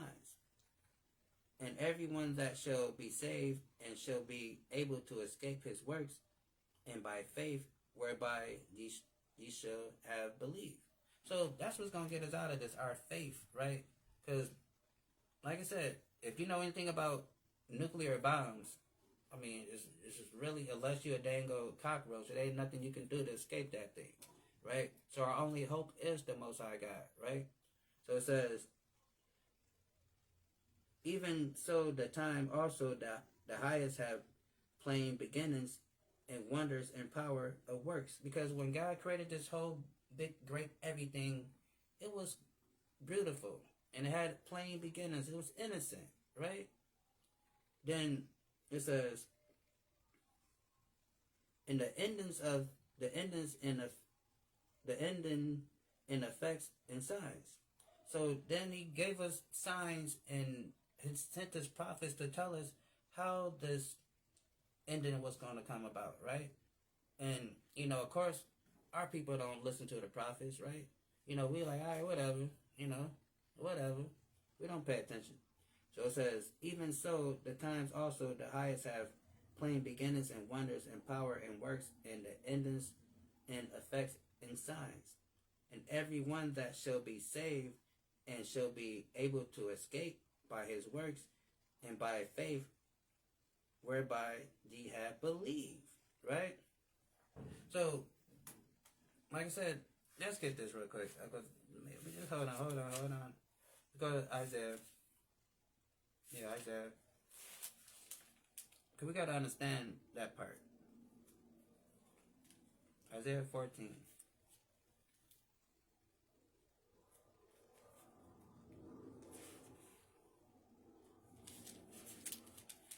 Because it says, read it again. It says, and everyone that shall be saved shall be able to escape by his works in faith. Hereby ye have believed, right? So over here it says Isaiah 14 and 1. For the Lord will have mercy on Jacob. Who is Jacob? The Israelites. Over here it says, and everyone that shall be saved, who is this everyone that shall be saved? For the Lord will have mercy on Jacob and yet choose Israel, right? And set them in their own land. Everyone that shall be saved and shall be able to escape his works and by faith. Over here. For the Lord will have mercy on Jacob and yet choose Israel. Because again, those ICBM, intercontinental missiles, ballistic missiles that Russia and China and Korea and all them other the BRICS squad got, once they push their little red button and they type in a little coordinates to, all right, we're going to send them things this way, right? We have no hope, right, except for the man up there, right? And just so happen, the only ones that's really qualified to escape this stuff is the Black, Hispanic, and Native American people known as God's people, the 12 tribes of Israel. Because he said, for the Lord will have mercy on Jacob and yet choose Israel and set them in their own land. So that's our hope and salvation, to be saved out of this. Because, again, I don't know if you're familiar with World War II, the Hiroshima and Nagasaki and all that stuff. You saw what that looked like. The stuff that they got now is 100 times, 50 times stronger than that stuff they did over there, right? So we need this. For the Lord will have mercy on Jacob and yet choose Israel and set them in their own land, and the strangers should be joined with them. So, because everybody be like, well, okay, God is going to save the Israelites, but what about everybody else? I guess everybody else going to die, right? He says, and the strangers shall be joined with them, and they shall cleave to the house of Jacob. So they're going to cleave to us. Just like we have to cleave to America, And every other place they sent us, we begging for America for a little handout, whatever they can give us. Please, sir, some more, sir, please. More, sir, please. Right? It's going to be like that. Right? It says they should cleave to the house of Jacob, and the people should take them. So we're going to take these people that's saying, please, sir, please, more, please. Can we have... Like, what's that? Oliver Twist, right? You familiar with Oliver Twist? Right? That's my Oliver Twist impression. Please, sir, more porridge, sir, please. Then it says, and the people should take them and bring them to their place, and the house of Israel should possess them. Uh-oh. So these other nations are going to be our possession, just like we are their possession to this day. My last name is Oliver, right? That is an Irish name, right? I'm not Irish. At least, I don't think I'm Irish. I'm not Irish. I know it's like we got European names, right? Because we were their possession, right? So it says, and the people should take them and bring them to their place, and the house of Israel should possess them in the land of the Lord. So we're going to take these people and bring them back to our place like they brought us back to America. They brought us back to England. They brought us down to the Caribbean. They brought us down to the South Americas and else place they done took us to, right? So we're going to take them to our place, right? And it says, and the people should take them and bring them to their place, and the house of Israel should possess them in the land of the Lord. For what? For servants and for handmaids, for slave men and slave women. And they should take them captive. And they should take them captive. Who captives they were. So whoever, let's take it off of us for a second. Let's just pretend like black and Hispanic and Native American people, it's not the Israelites. Let's just pretend like it's whoever, just to say it's not us, right? But when you read this here, it says, and the people should take them and bring them to their place in the house of Israel, whoever they are. The house of Israel should possess them in the land of the Lord for servants and for handmaids, and they should take them captive, who captives they were. So whoever these Israelites were, at one point in time, they were enslaved to some people. Then it's going to come upon a time in this near future that who they were enslaved to, they're going to now take those people into slavery that had them enslaved, right? So that's to say, it's not, let's take it off of us, for example. So whoever these people are, this is going to happen because God said it's going to happen, right? Then it says, and they should possess, what it says, and they should take them captives, who captives they were, and they shall rule over their oppressors, right? That's the future, right? And it says, and it shall come to pass in that day, the Lord shall give thee rest and sorrow from thy fear and from the hard bondage wherein thou wert made to serve. Because we serve hard bondage over here in America, right? For 400-500 years we've been over here. It's been hell. It have not been a great living experience, like black and white all coming together and we just living harmoniously. No, it haven't been like that. It's been war since we've been over here, but more so, should we say genocide, because, war will imply that we're actually fighting back. But it's been genocide, right?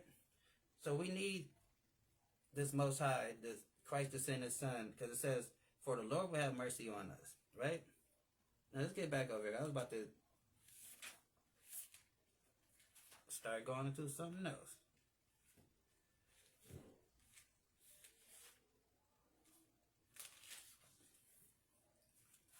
So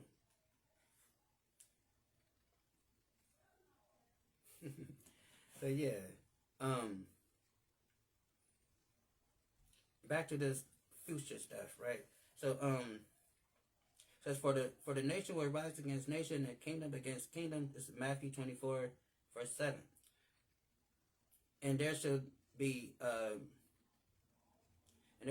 famines and pesticides in the earth, and earthquakes in diverse places. So we went through the whole COVID thing, right? That was horrible. A lot of people died during the COVID stuff, right? And don't think the COVID, it's a lot of other stuff that's, coming down,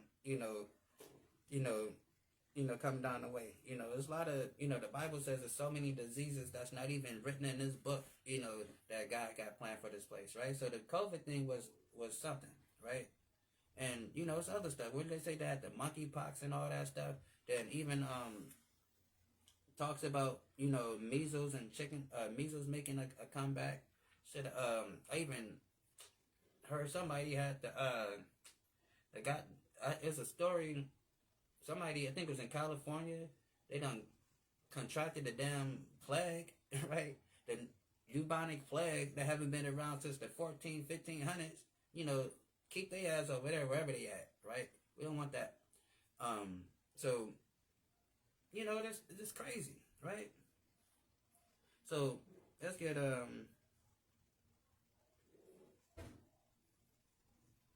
let's go. Just keep on with this thing right here on this.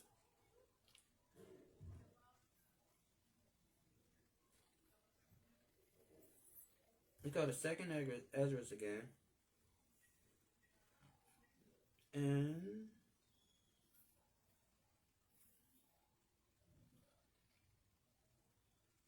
let's see.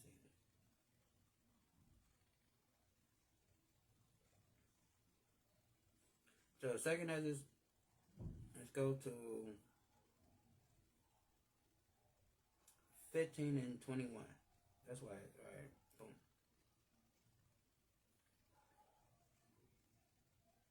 So Second Esdras 15 and 21 says this: like as they do yet this day, and how DeAndre Wilder say, to this day, like as they do yet this day unto my chosen, so will I do also, and recompense in their bosom, thus said Yahweh power.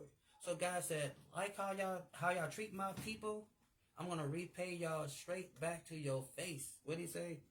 Because it says, like as they do this day to my chosen, so will I do, and recompense, meaning pay them back in their bosom, meaning in their chest. People say, man, I'm gonna bring it, back in the day used to say, I'm gonna bring it straight to your chest, right? Or you're playing basketball, somebody, back in the day you shoot the shot, it'd be like in your face, right? So God is saying, look, the way y'all got down on my people, I want to repay y'all back to personally. Okay, for the lack, that's technically what he said. I'm going to pay y'all back personally. Because it says, as they do yet this day unto my chosen, I will do also. And what have they done to his chosen? Look at the history of his people. What happened to God's people? They went to war with us. They enslaved us. They robbed us. They, did very horrible atrocities happen to our people, right? So God says this. So, like as they do yet this day to my chosen, so will I also, in recompense in their bosom. I'm not saying this. Who said this? Thus said the Lord. My right hand shall not spare the sinner. Oh my God. It said my right hand would not spare the sinner. Oh, I thought God loved the sinner, but hate the sin. No, that's not true. That's Christianity. That's not what the Bible says. The Bible says this. My right hand shall not spare the sinners, and my sword shall not cease over them that shed innocent blood upon the earth. So God is not cool with that, right? So God said that, look, my sword is not going to, the ones that kill people unjustly and innocent, my sword is on them, right? So we got to understand that the type of God we serve, right? We got a God that fight for us, right? When you turn on the news and you see a earthquake happen over there in blah, blah, blah, and, such and such, perish. Yes, carnally, looking at it on a surface level, that's messed up. But you got to understand the God of this book. Because as prophecy is coming out, as the times get closer and closer and closer, God is showing us how he fights for us. And he fights for us by destroying these other nations and breaking them down for everything that they have done to us, right? You got to understand that. Because he said, as they do yet this day to my chosen, so will I do also in recompense in their bosom, meaning straight in their face. Thus said the Lord, my right hand will not spare the sinner, and my sword shall not cease over them that shed innocent blood upon the earth. Right? That's what's happening. Let's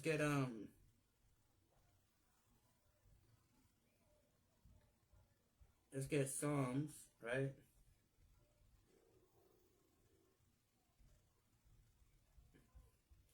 Psalm 58 and 10 says this: the righteous shall rejoice when he see the vengeance. Oh my! Hold on. You know, vengeance is the Lord, right? Right. That's what it says, right? But what it saying? The righteous shall rejoice when he see the vengeance. He shall wash his feet in the blood of the wicked. That's what the righteous is gonna do, right? Oh, that sounds graphic, don't it? That sounds very rated R, right? That sounds like dang, why would God do some stuff like that, right? Because you don't, if you asking a question, why would God do something like that, then you probably don't know the Bible, right? And it's fine. That's what we're here for. Because it says, the righteous shall rejoice when he see the vengeance. So when we see God taking vengeance for what these people have done to us, we're going to be rejoicing in that. We're going to be like, yes, because we know we got a God that fight for us. We know what this book say. And we know that we can see him proving the stuff that he said that he would do for his people, right? And it says, he says, the righteous shall rejoice when he see the vengeance. He shall wash his feet in the blood of the wicked, right? So we're gonna be dancing in the street in the blood of the wicked, right?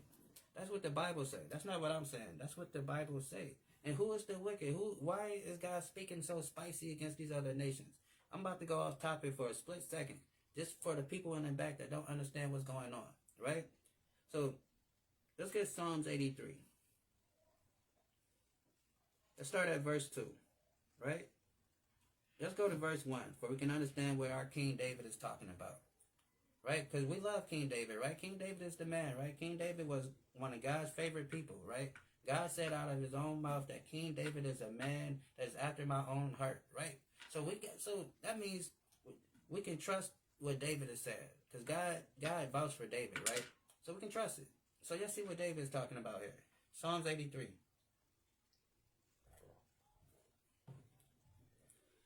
Keep not thou silence, O God. Hold not thy peace. Be not still, O God. Right? So David is praying to Yahweh. He said, keep not silent. Like, I need you to move on these people right now. Right? You know, you in trouble, right? You know, you surrounded or whatever. You know, you in a bad little area. You got some ops around and stuff. You call up your cousins or whoever you may call, like, hey, I need y'all to get over here right now. You know what I'm saying? These people over here acting crazy, right? You know what I'm saying? Yeah, bring a few of them things, right? David is like, keep not thou silent, O Yahweh. Hold not thy peace, and be not still, O Yahweh.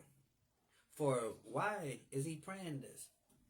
For lo, thy enemies make a tumult, and they hate thee, and they that hate thee lifted up their head. Because believe it or not, these nations hate God, right? I don't care how many churches they set up. I don't care, you know, how many statues they put up.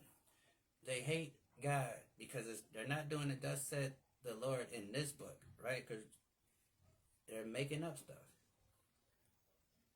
It says, for lo, thy enemies, because people would think that God doesn't have enemies, right? People hate God, right?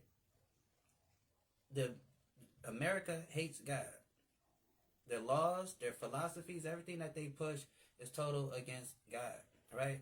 Not just America, the world, right? That's why the Bible says, he that loved the world is at enmity with God, right? So, it says, for lo, thy enemies make a tumult, meaning your enemies have a beef with you. They got beef with God, right? Why are they beefing with God? It says, for lo, thy enemies make a tumult. They hate thee, lifted up their head, meaning they're feeling themselves stuff now. Now they prideful now. They're like, you know what? Forget that God over there. You know what I'm saying? We gonna be what we want to be over here. We gonna do what we do. And now they feeling prideful because now they have enough people that can get along that, follow behind that stuff. So now they feeling prideful to feel prideful to come up against God, right? That's why they built the little space stations up there, right? They put the little satellites up there, right? They got on every other street corner, they got cameras watching everybody because they want to be like, you know what? We don't need God. We're going to use technology to be God, right? So we don't need that. So it says, and they that hate thee lifted up their head, meaning they got pride amongst themselves. They're feeling prideful, right? And it says, they have taken crafty counsel against thy people. This is what we got to understand, right? This is what we got to understand. This is very important. When I say the other nations hate us, they hate us, right? That's why no matter what country we go to, they have a derogatory term for us. If you go to China, they have a Chinese way of saying the N-word. If you go to Africa, they call you kata, right? Kata is their way of calling you the N-word, right? Anywhere we go, they have a way to disrespect us, right? Because it says, they have taken crafty counsel against thy people.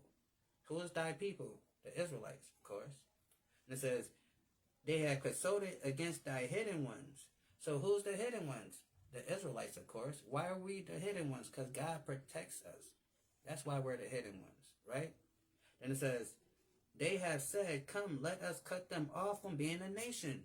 So all these nations came together and said, hey, them people over there, we ain't gonna just stop them from being a people. That's why now, we go by color. Hey, where you at? I'm black, right? That's a damn color in the crayon box. Show me on the map. Go to Google Maps right now and find me the land of black, right?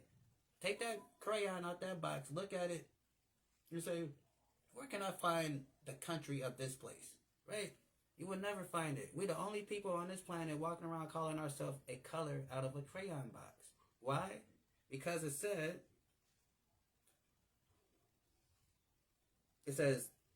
and let us cut, and they said, come, let us cut them off from being a nation, that the name of Israel may be no more in remembrance. We don't even know that we're Israelites. We call ourselves black, Hispanic, Native American, Baptist, Christian. We call ourselves all these different names except for what God called us, which was the people of God, Israel, Yashra Allah, right? We don't say that. We say everything else. So we have a group of people that have the little curly stuff hanging from the side, that the little cup coaster sitting on the top of their head, right? Apparently they call themselves, the people, right? But here in this prophecy, our dear brother David, our King David said this. They have taken crafty counsel against thy people and consulted against thy hidden ones. They said, come, let us cut them off from being a nation, that the name of Israel be no more in remembrance. We don't know that we're Israelites, right? But for some apparent reason, they do. How? Right? That's not the prophecy that we're reading here. Right? Before we even get back, I'm going to finish this, but just get over here real quick. I'm going to finish this. Because we got to get all the meat off the bone, right? We got to understand this. Jeremiah 17:4. Right here. So, keep in mind, it says, yeah, taking crafty counsel against thy people and consulted against thy hidden ones. They said, come, let us cut them off from being a nation. Jeremiah 17:4. And thou, even thyself, shall discontinue from thy heritage that I gave thee. What is our heritage, our culture, our language, what we ate, our names, the way we dress? We don't do that anymore.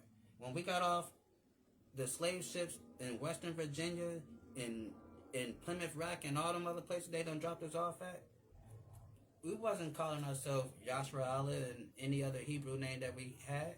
Once we got off them things, they like Johnson, Jones, Oliver, all these different names they started, attaching to us. And now, that's, we got these names, right? Because it said, even thyself shall discontinue from thy heritage that I give thee, which I cause thee to serve thy enemies in the land which thou knowest not. That's happened to us. We lost our culture, we lost our identity, and we're serving in a land that we don't know about. We didn't know about this place over here. Who that happened to throughout history? Let's put this to the side and ask ourselves, who did that happen to? Did it happen to those people with the little curly stuff hanging from the side and the little cup coaster sitting on their head? No. It didn't happen to them, right? That's not the history. We didn't learn that in school, right? If they had went through the stuff that the Bible said that God people was going to go through, like we did, I know white people. Trust me, I know white. I've been around white people for a minute, so you can trust me on this part right here. They would not be able to wait to brag about that. They would throw that in our faces so fast. Oh, well, you're not the only one that went to slavery. We was all in slavery too. We went on the same boat too. Everything was going like that. They would not wait to tell us that, right? That would be actually taught. Like what we actually went through, that'd be second. They wouldn't even think about that. It'll be all about the hardship that white people have been through in the last 500-600 years, right? If they had similar experiences, they don't, because the Bible is very specific on God is very specific on what He said He's gonna do to His people, right? To the point that it says this. I'm jumping, and I don't care no more. I'm proving the point. We got to read this, right? Deuteronomy 28 and 36, and it's only through the Spirit I turn right to it, right? And it says, and they shall be upon thee for a sign and a wonder, and upon thy seed forever, right? So this is talking about the punishments that God is going to do. So when you read Deuteronomy 28 from 15 all the way down to, from verse 15 all the way down to 68, they give you a list of punishments that God is going to do to His people whenever they disrespect or go against His laws, right? So if you start reading from Deuteronomy 28, verse 15, all the way down to 68, you will see, and if you compare it with history, you will see that these things that is listed here only happen to the Black, Hispanic, and Native American people, right?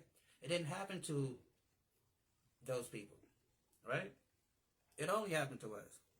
So when it says, and they shall be upon thee for a sign and for a wonder, and upon thy seed forever, right? Meaning, the stuff that we read in this chapter right here, Deuteronomy 28, we're going to be able to look through time and say, and use this as an identifying marker for who God people is, right? So that's how we can look through history, look through prophecy, we can identify the people of this book, right? So it says, because thou serve not the Lord thy God with joyfulness and gladness of heart and abundance of all things, therefore thou shalt serve thy enemies, which the Lord God shall send against thee in hunger and thirst and in nakedness and want of all things. That's what we got here. Whatever we want, we have to go to our enemy for to get it. We don't own the water company. So when we pay our water bill, we're not paying our water bill to somebody that look just like us. We're paying it to a foreigner nation, a conquering group of people. When we go to the grocery store, we're not buying groceries from people that look like me and you. We're buying groceries from the people that conquered us, right? So when it says that, and therefore thou shalt serve thy enemies, which the Lord thy God shall send against thee, in hunger and in thirst and in nakedness and in want of all things, and he shall put a yoke of iron. Who did that happen to? Who had a yoke of iron on their neck for 400 years? He shall put a yoke of iron on your neck until he have destroyed thee. So after we've been destroyed, they can take the shackles off, but now we're mentally destroyed now, right? So they don't have to forcefully do those things like they were doing when we were on a plantation, because we're conditioned now to just be good slaves. That's why they can take the shackles off and let us roam around in the backyards of America, right? So, and that's what happened, because over here it says, and thou even thyself should discontinue from thy heritage which I gave thee, and cause thee to serve thy enemies in a land which thou knowest not. For ye have kindled a fire in my anger, which shall burn forever, right? So we are, those people that the Most High is talking about, because if you ask the average Jewish person, they say, well, I can trace my history back to 1,000 years, back to Jerusalem, and then dude, you're not the person of this book then. Because the people of this book says, even thou thyself should discontinue from thy heritage that I give thee, and will cause thee to serve thy enemies in the land which thou knowest not. This is prophecy. So you calling Jeremiah a liar? Are you calling God? You saying God was just saying some stuff and it's not true? This happened to his people, right? That's why we read it over here in 83. It says, for lo, thy enemies make a tumult, and they that hate thee lift up thy head. They have taken crafty counsel against thy people, and consulted against thy hidden ones. They have said, come and let us cut them off from being a nation, that the name of Israel be no more in remembrance. So we don't remember who we are. We don't call ourselves Israelites, right? You tell the average black person they're Israelite, they look at you crazy, right? It says, for they have consulted together with one consent. So all these nations, we talking about World War III, how they're fighting each other and going to blow up everything at the end of the day. But one thing they agree on? Them niggas over there. Do not ever let them niggas over there find out what the hell is going on. That's one thing they do agree on. They might be killing and blowing up each other every day on the news. But one thing they can all come together and say, don't trust them niggas over there. Right? Because it says, they have taken crafty counsel against thy people and consulted against thy hidden ones. They have said, come, let us come cut them off from being a nation, that the name of Israel be no more in remembrance. For they have consulted together in one consent. They are confederate against thee. So they little UN meetings that they have where all the nations come together and they talk about how they're going to further oppress black and brown people. And that's what they really be talking about if you want to keep it real, right? We're not sitting in those meetings, right? But they come together. And it says that, so just see who these people are, right? Yes, because God is going to name his enemies. Because everybody think that God just loves everybody. Oh, God, he loves everybody. Bang, right? He loves everybody, right? That's me speaking in tongues. That's funny. So that's what people say. But let's see this, right? It says, let's see who hates God the most. Let's look at these hateful people, right? These people that hate God and his people. Who are these people? Right? It says, they said, come, let us cut them off from being a nation, that the name of Israel be no more in remembrance. They have consulted together with one consent. They are confederate against thee. Who are these people? The tabernacles of Edom, the Ishmaelites, and Moab, and the Hagarenes. Oh my God, who is these people? Let's break it down. Let's understand it. The Edomites. Who are the Edomites? The very first people on the list. Let's take a wild guess. Who will be the Edomites? Okay? Who is the main antagonist of the black and brown people to this day? The so-called Caucasian, the white man, right? Through history, archaeology, and biblical prophecy, we can prove that the so-called Caucasian goes back to the people of Edom, right? So that's number one, Caucasians. And we can look through history and see how the black and brown and the Caucasian relations they've been hell, right? They came over here, they killed 80 million Native Americans, right? They stole half the country from the Mexicans, right? Then they trying to get everybody that's brown to get out of town, right?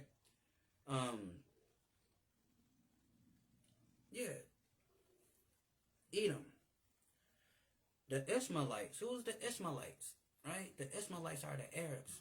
Your little gas station working people. The ones that, want to sell you Lucy's and cigars all day. Those guys, right? The Arabs, the Ishmaelites, right? What did the Ishmaelites do to us?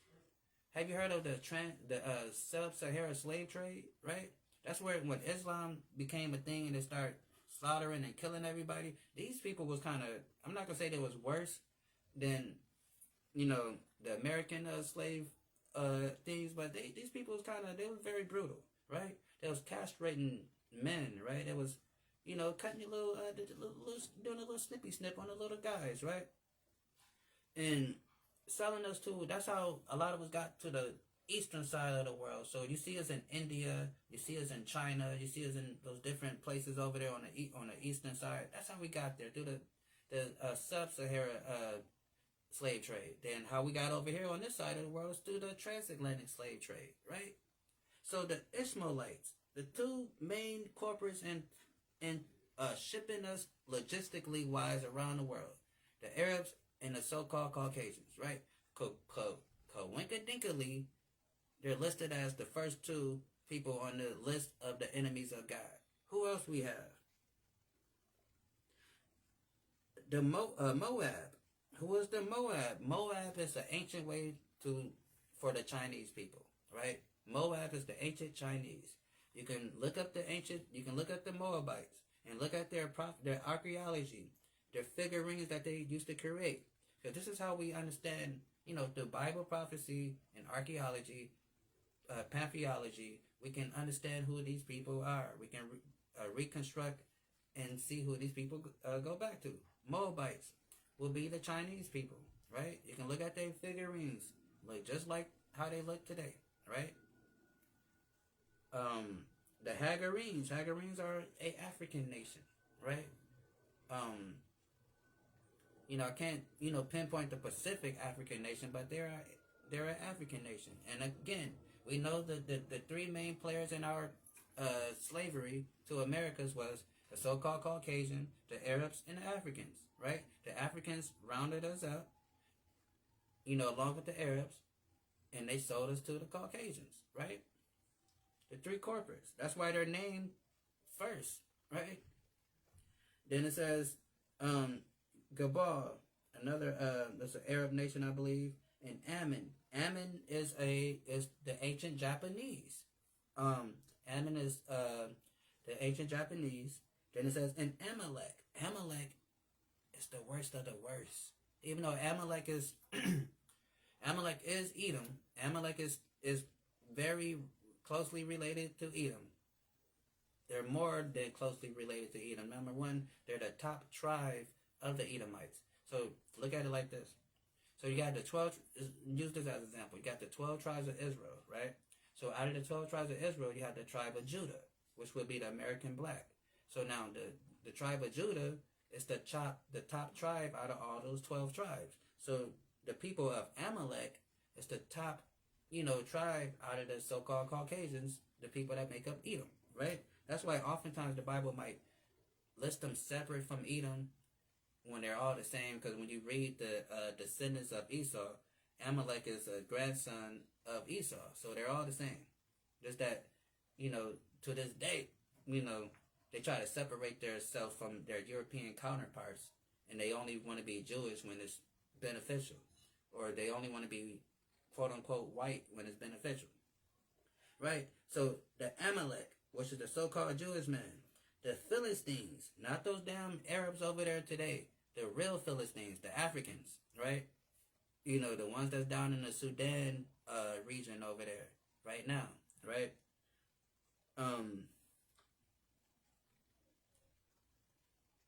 It says, the Philistines with the inhabitants of Tyre. Ashur, the Assyrian dudes, also joined with them. They hobbled the children of Lot.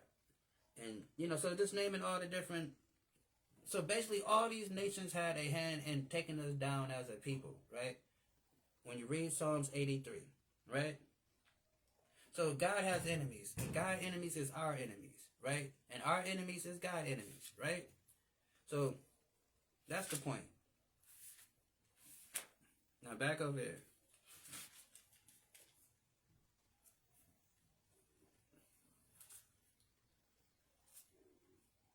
Let's keep on reading. So back to Matthew 24. And it says, and these are the beginning of sorrows. Then shall they deliver you up to be afflicted and shall kill you, and ye shall be hated of all nations for my name's sake. Right? And that's what happened. You know what I'm saying? And to the point now that, that's why they hate us to this day. They know who we are. They know exactly who we are. But they gambling and betting on the fact that we don't know who we are. Right?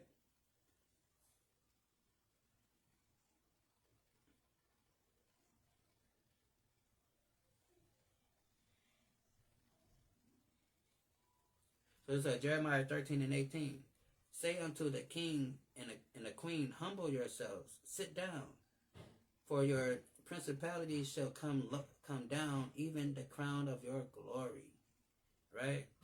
So that's what happened to our people, because when the Romans, took over, and expelled us out in 70 AD, you know what I'm saying? We was brought down low. We was, on the run. You know what I'm saying? Your country is getting conquered, and so we end up running to the west coast of Africa, right? And you can read it, in the book of Babylon to Timbuktu. It tells you how 1 million of us left out of Israel into the west and north, parts of Africa, and end up settling there for 1,000 years or so, till they finally came down and started messing with us again, right?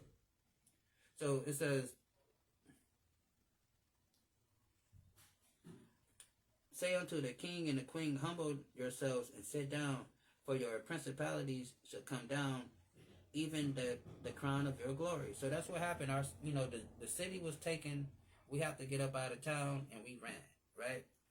And it wasn't no more a state of Israel, because it was, the general Vespasian destroyed it, the Roman general. So then it says, and then shall many be offended, and shall betray one another, and shall hate one another. Right? And we're seeing that today. And it says, and many false prophets shall rise and deceive many. Right? It says, because of iniquity shall bound, and the love of many shall wax cold. That's what's going on now. People are very self-absorbed in themselves, and and the love for many has waxed cold, to the point where you can see somebody getting attacked on the street, and you just keep on walking. You won't even try to, won't even well, ain't nothing to do with me, right? Just like people, the girl that got, unalive on the train, right? And people was kind of looking like shocked that the passengers, saw the guy, did what he did to the lady, and nobody did anything, right? So it just says, like, what it say? It says,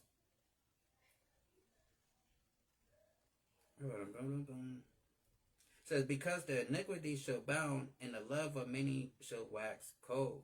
So people become desensitized to violence that they see, right? Whether it's because of the video games or the movies and stuff that we see, but we become desensitized. Like, I posted a video yesterday of an Israelite brother. He was teaching, and so as he's teaching, a white homeless guy, I don't know how that he got a gun, but I guess, in America, if you white, you come with a gun, even if you is homeless. So he got a gun. So he pulled a gun out on the brother, right? So, of course, the Mashiach, the Hawashai, was with him, you know what I'm saying? So he was able to, beat the mess out of the little white boy and took his gun from him, right?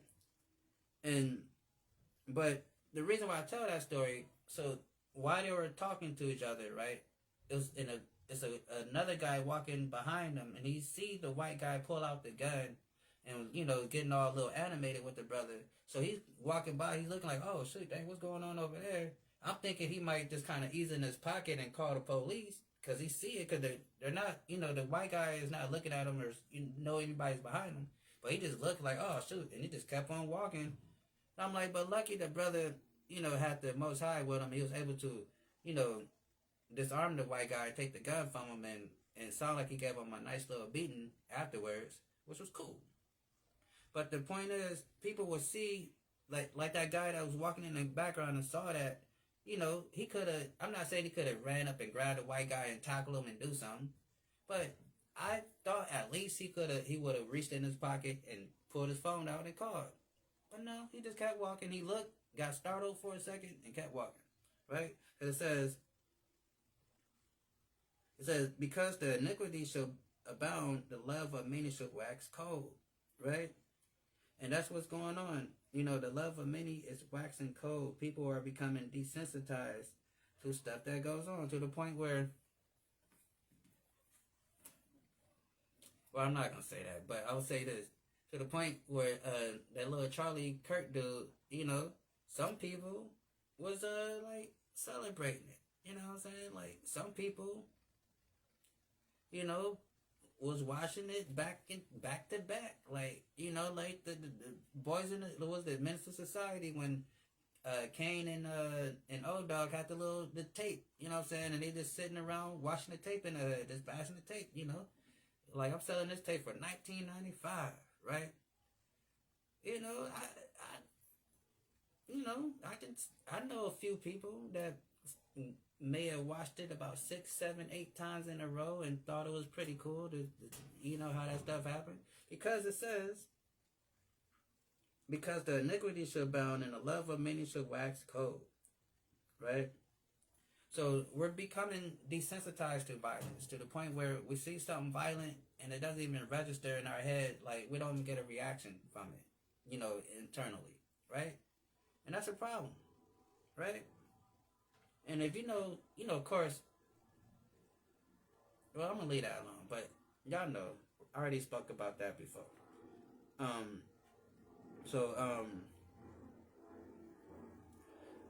But he shall endure but he that endures to the end, the same shall be saved, right? And that's what we got to understand, because people walk around talking about, I'm saved, I'm saved. But Jesus himself said, you have to endure to the end, then you will be saved. That's how you become saved, right? You're not saved because you say you're saved, or somebody told you you're saved, or you did a certain little thing and now you're saved. No, you're not saved until you die, right? Either you keep the faith and you keep, living the life that you're supposed to live, that God told us to live, to the day that you expire, or when you see that black man by the name of Jesus Christ come back with the millions and millions of angels with him, and those 10 toes touch down on the ground, then you're saved, right? Either you keep the faith and the commandments to death, or you live long enough to see that black man named Jesus Christ come back and set order right? That's the salvation, right?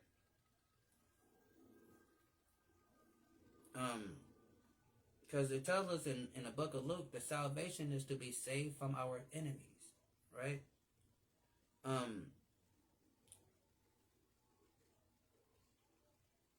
Where am I?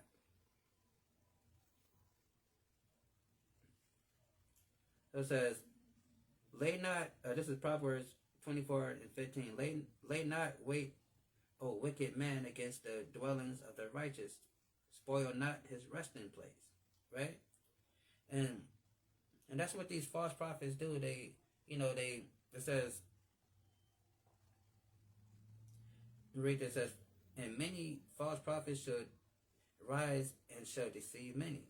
Then over here it says, lay not and wait, O wicked man, against the dwelling of the righteous. And that's what these people do. They know that our people, we are in tune to be, we are attuned to be like, believers and worshipers of God. It's like we're innately to develop us to, to love him. So that's why, think about it, that's why so many of our people fill up these churches every week, because spiritually, we are very spiritual people, naturally. But like the Bible says that, we have a zeal for God, but not according to knowledge. That's then 90% of us, right? So it says, but this is what those people do. It says, lay not wait, O wicked man, against the dwelling of the righteous. So that's what these pastors do. They know that these people are coming earnestly to learn the truth, and they take advantage of those people's innocence, and they steal their money and teach them falsehood.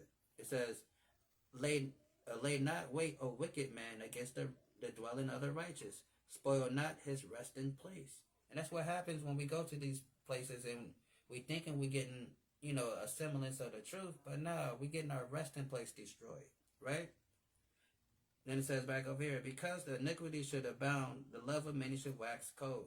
Romans 10 and 9 real quick.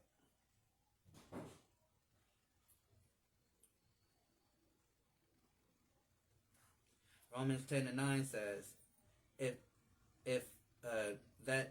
if thou shalt confess with thy mouth the Lord Jesus shall believe in thy heart that God has risen him from the dead, thou shalt be saved, right?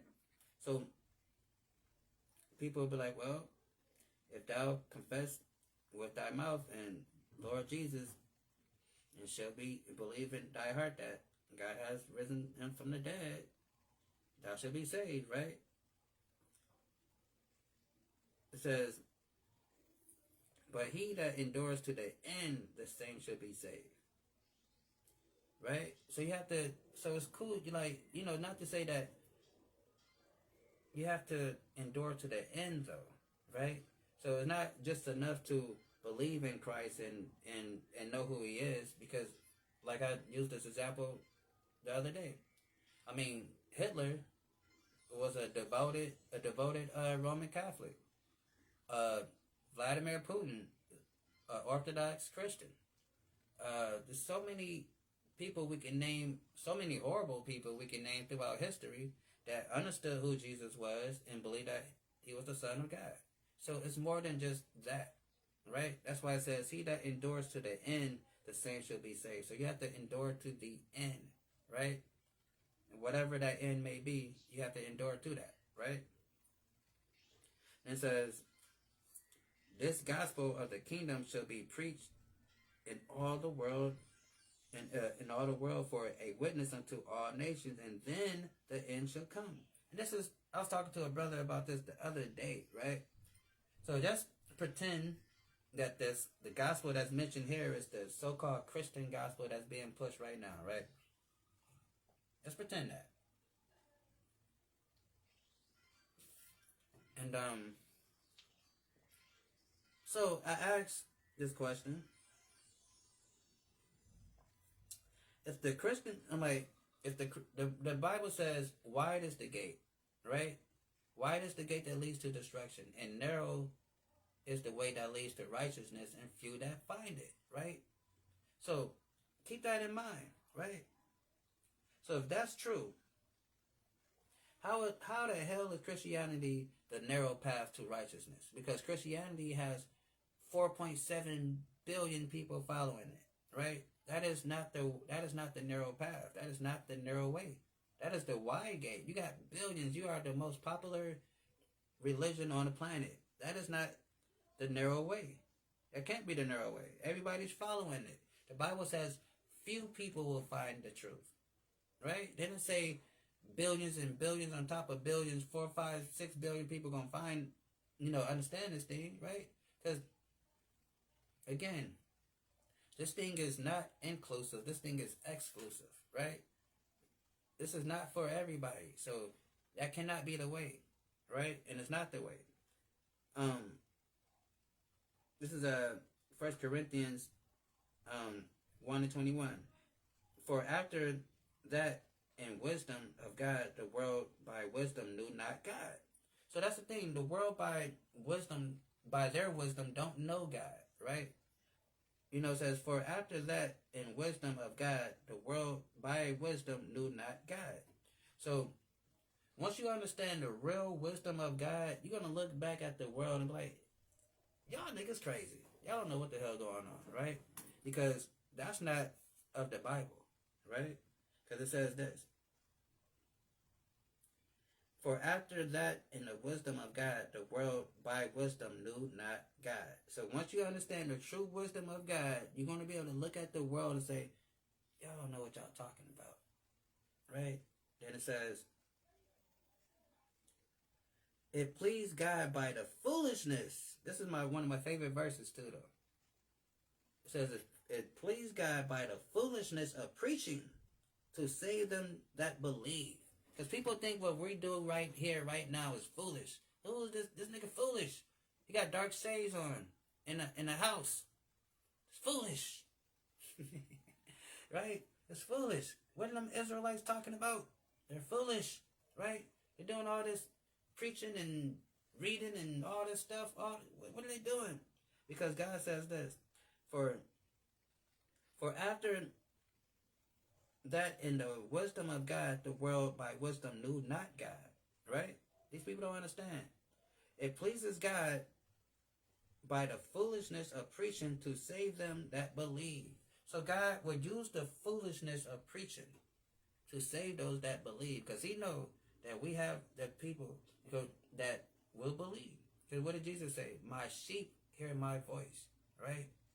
So that's why I said we are innately programmed to spiritually to want to have a relationship with God. But it's still this society and how religion and everything present stuff to us. It separates us from the God that we're so desperately trying to seek, right? Back over at Matthew 24. And when ye therefore shall see the abomination of desolation spoken of Daniel and the prophets stand in a holy place, whoso readeth, let him understand. Right? So what is this abomination of desolation? Right? That Daniel spoke of. Let's get it in Daniel chapter 9, verse 24. What is Daniel talking about? He says, 7 weeks are determined upon thy people and upon thy holy city to finish the transgression and to make an end of sins and to make a reconciliation,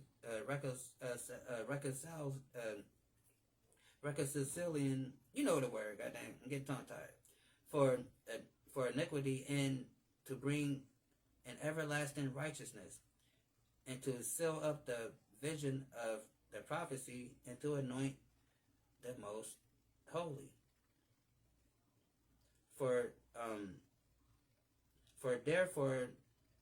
Know therefore and understand that from going forth of the commandment to restore the build Jerusalem unto the Messiah the Prince shall be 7 weeks, and 62 weeks, and the streets shall be built again, and the wall even in troublous times. Right? So now what happened was this during the Greeks. So now during that we was fighting the Greeks and stuff, during the Hasmonean dynasty, our dear brothers, the Maccabean brothers, did a mighty job by defeating Alexander the Great. Right? Not too many people on this planet can say they got a W on Alexander, but we can say that we defeated Alexander, right? And when we did that, we were able to, build, get Jerusalem back, right? And so that's what we read in here. So it says, the 70 weeks are determined upon the people and upon thy holy city to finish the transgression, to make ends of sin, and to make a reconciliation for iniquity. So after we defeated the Greeks, and then we established that, the holiday that we, celebrate called Hanukkah, right? So we rededicate the temple, right? So then we're doing our thing, right? So then, we start flourishing. What happened? Christ is born. During the time that Christ is born, the Roman Empire takes over. Then they crushes us again, right? So then Christ is killed, right? Because we know that's the death and resurrection. And it says, he shall confirm the covenant with many for 1 week. In the midst of the week, he shall cause the sacrifice and the obliviations to cease. So that's what happened when they took over 70, when the Romans, took over Jerusalem 70 AD, we stopped sacrificing. We wasn't able to sacrifice because the temple was destroyed. And we were fighting them. We were at war. That happened, right? So it says he should confirm the covenant with many for the week, that in the midst of the week he should cause the sacrifice in of habitation to cease, and the overspreading of the abominations he shall make desolate, even until the consumption that are determined that shall be poured upon the desolate. Right? So these people came in our temple and they set up that nasty, dirty, funky, stinky, dog-smelling, baloney-smelling Zeus statue. The statue of Jupiter. That's the desolation abomination, right? That's what they did. So they set that statue up in our temple. So Christ said, like, hey, when you see them people doing that, you know it's time to go. Because they about to destroy the whole place, right? So Christ was giving the people a warning, to get out of Jerusalem before the Romans come and destroy everything, right? Of course, a lot of us didn't listen, right? So back over here at Matthew 24. And it says, then let them which be in Judea flee to the mountains, right? So what is the mountain? So Jesus saying, he's giving them the prophecies. And start back up. It says, this gospel of the kingdom shall be preached in all the world for a witness unto all nations, then shall the end come. When ye therefore shall see the abomination and desolation spoken of Daniel, the prophet, stand in the holy place. Whoso readeth, let him understand. Let him which be in Judea flee to the mountains. So Christ is telling us, hey, look, run to Africa, because that's where the mountains is, in case you don't know, right? That's how we end up going to the west coast of Africa, because that's where the mountains are, right? The mountains are to the west of Jerusalem, right? And that would be Africa. And if you know the history of our people, we always ran to Africa whenever it was trouble, because in Egypt, we had communities there in Egypt. So whenever we, something going on in Israel, we just dip off to Egypt because we had communities set up over there, right? That we, go to, right?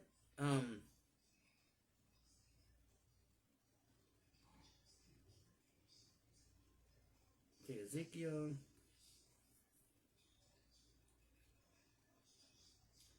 7:21 says, and I will give it unto the hands of the strangers for a prey, and let the wicked of the earth for a spoil, and they shall pollute it. So it's talking about the land of Israel, right? So it's saying right now, to this day, those people that's over there, because Christ told us to flee to the mountains. He told us to get up out of Jerusalem. So we're not there, right? We've been expelled. The Romans done chased us out, So it says over here, Ezekiel 7 says, chapter 7, verse 21. And I will give it to the hands of the strangers. So who's over there in Israel right now, right? Close your eyes. Let's do a thought exercise. Close your eyes and think about the land of Israel. Who's over there right now? Who's over there? Who's over there? Who's over there? Right? And it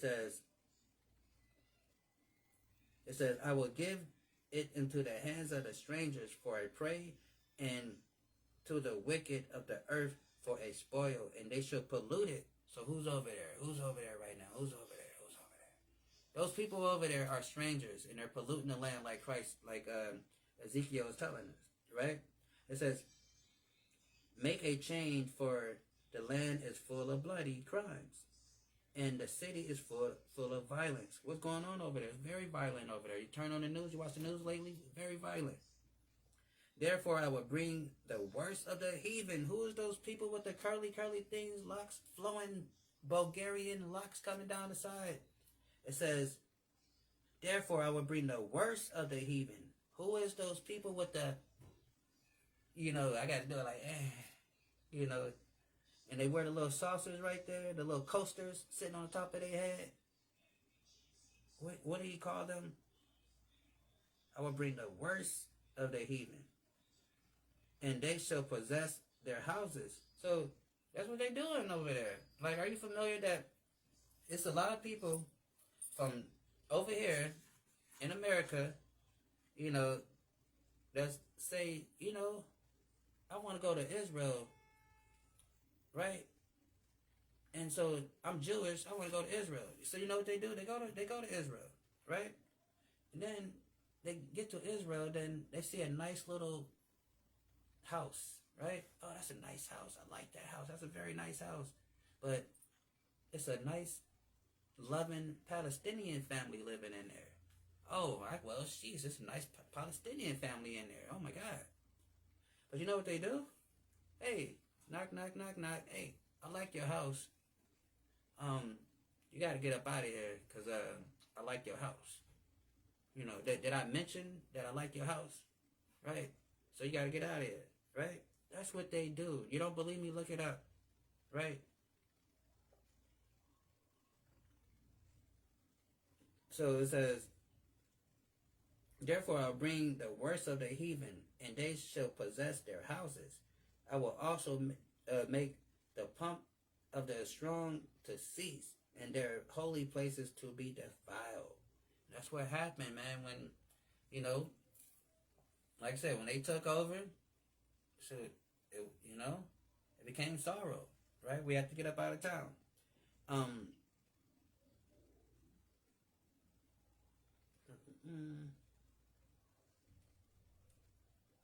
Okay, that's it on that. And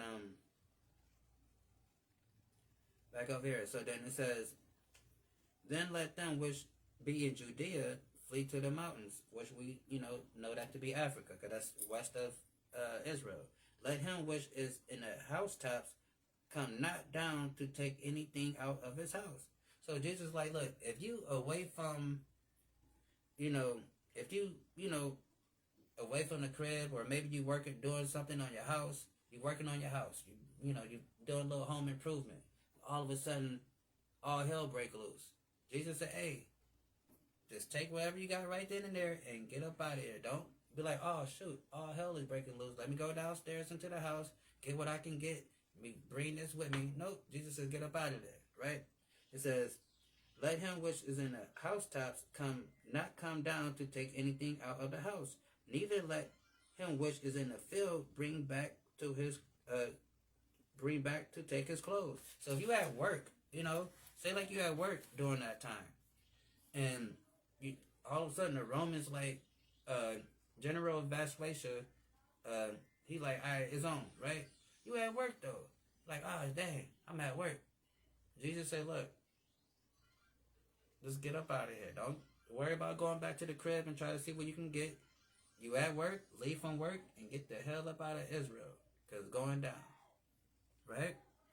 And it says, and woe to them that are with child, and to them that give suck in those days. So now if you're a pregnant woman, during that time when the Romans was, like, you got to know the history on it. This was a very terrible time for the people of Israel. The Romans, I'll tell you what these bastards did. They surrounded the city. The whole city. They didn't let nobody in, nobody out. Right? That's why Christ was telling you, like, hey, wherever you at, in that time, don't you bring your ass back to the city. Get your butt up out of here and go. Because you come back to the city, like I said, when you know the history, the Romans surrounded that whole place. They didn't let nobody in, nobody out. Right? They end up starving us to death. Right? To the point where people were eating their children.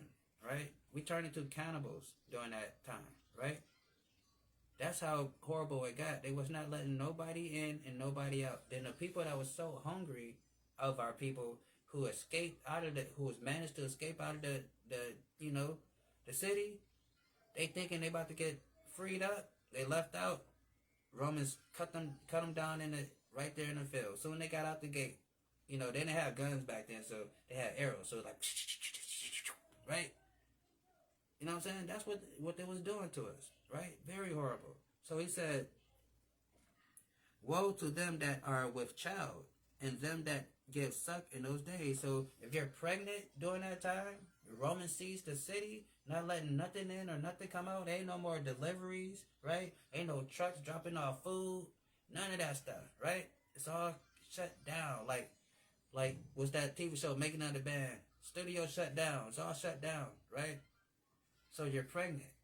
What you gonna do for food, right? Or you got a little newborn baby. That's tough, right? So he says, woe to them that are with children and them that have sucked in those days. So you got your little young child, right, too. But pray ye that your flight be not in the winter, neither on the Sabbath day. So he like, look, you better hope when these Roman dudes come through, you better hope it's not in the wintertime. Because that's, come on, think about it. Wintertime, you got small children with you, got your little newborn baby, right? Trying to survive in the elements. Then you got the Roman soldiers that's searching for y'all, trying to kill y'all anywhere, they can find, anywhere they find you at. So Christ like, look, you better hope this doesn't happen in the wintertime. Because if it happens in the wintertime, it's going to be even more messed up for you, right? So it says, or neither on the Sabbath day. Because on the Sabbath, because you know how we do our Sabbath, we chill, we relax, and we ain't thinking about nothing stressful. We just trying to chill on the Sabbath. So now the Romans come, you're caught off guard, right? You wasn't expecting that because you're trying to chill on your Sabbath, right? And it says, for then shall be great tribulation, such as not seen since the beginning of the world, to this time, nor ever shall be. So that was a very horrible time, because again, when you get into the history of the Roman siege of 70 A.D., they got down on us. Like, that's all I can say. They got down on us. To the point where we were eating our children. We was eating ourselves. That's how they got down, right? And so it says,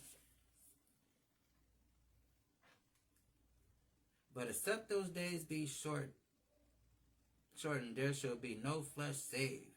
But for the sake of the elect, those days shall be shortened, right? A lot of people talk about how, I was talking to my sister last night, talking about how the days go by fast and stuff, how time's going by fast. Because we're dealing with an evil group of people, right?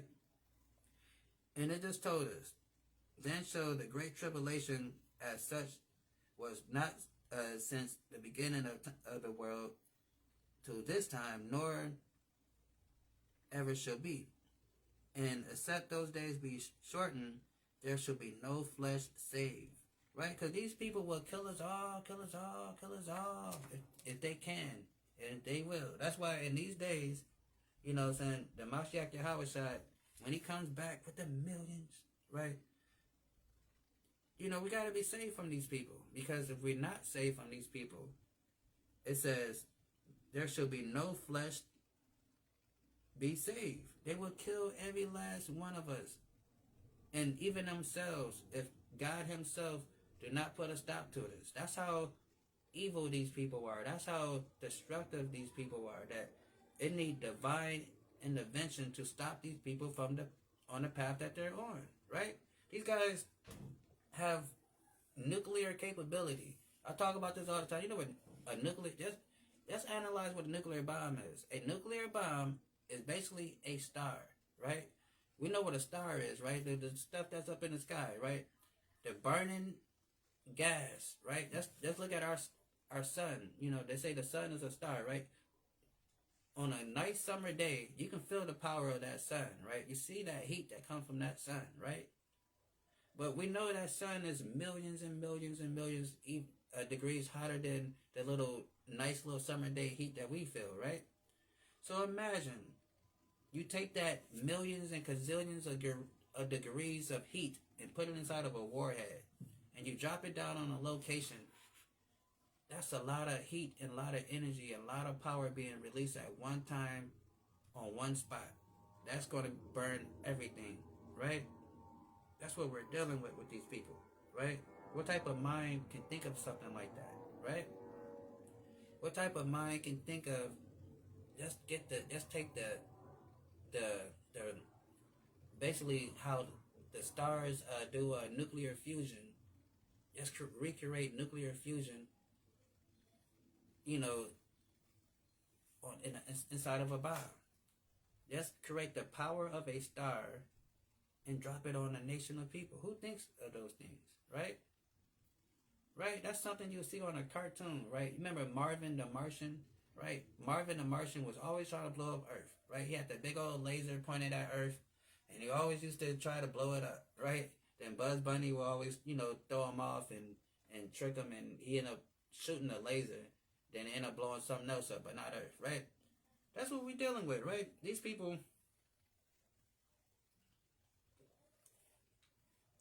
are suicidal. These people are suicidal, right?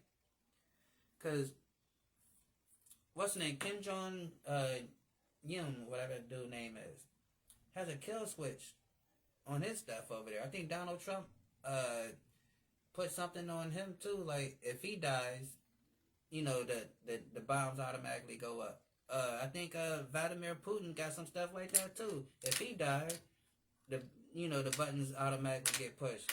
Right? What type of people think about that type of stuff?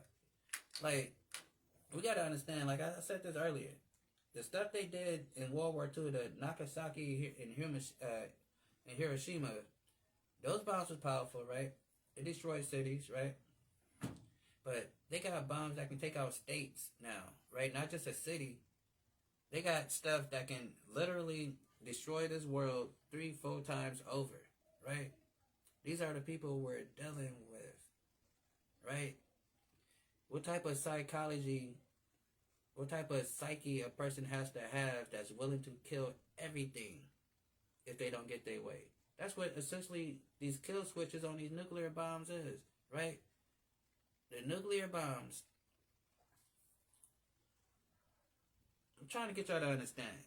Only a devilish, evil person would come up with the concept of a nuclear bomb and actually use it, right? And then we have thousands of them to this day, right now. And these leaders and their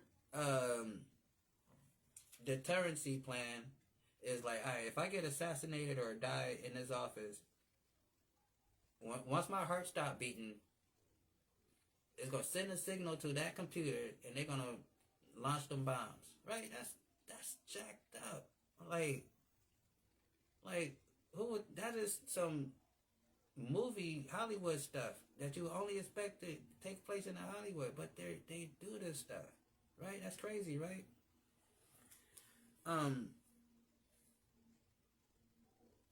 Real quick,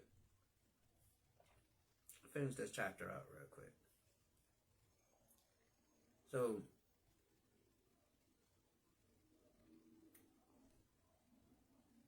it says boom, boom, boom. It says, except those days be shortened, there should be no flesh to be saved.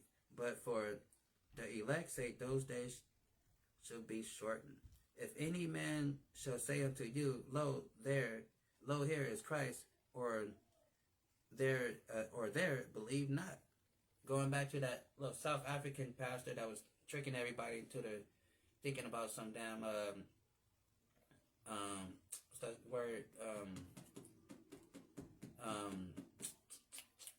the little thing, I don't know why I can't think about it right now, the word, thinking Jesus was going to come back on, October 6th, I think before that he said September 26th. People was crazy, right?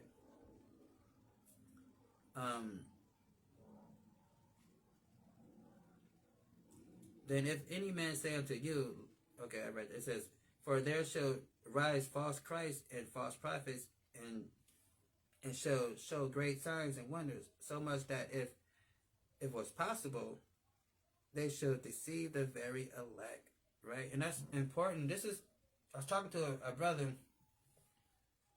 a few days ago, I think, and I kind of, was basically talking about this part right here.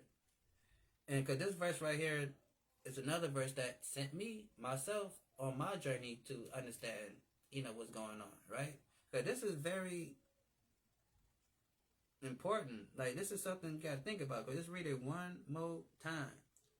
For there shall arise false Christs and false prophets, and shall show great signs and wonders, right? So you're going to be seeing, like, oh, okay, well, maybe that person is a man of God. I've seen this and that. They did this, they did that, right?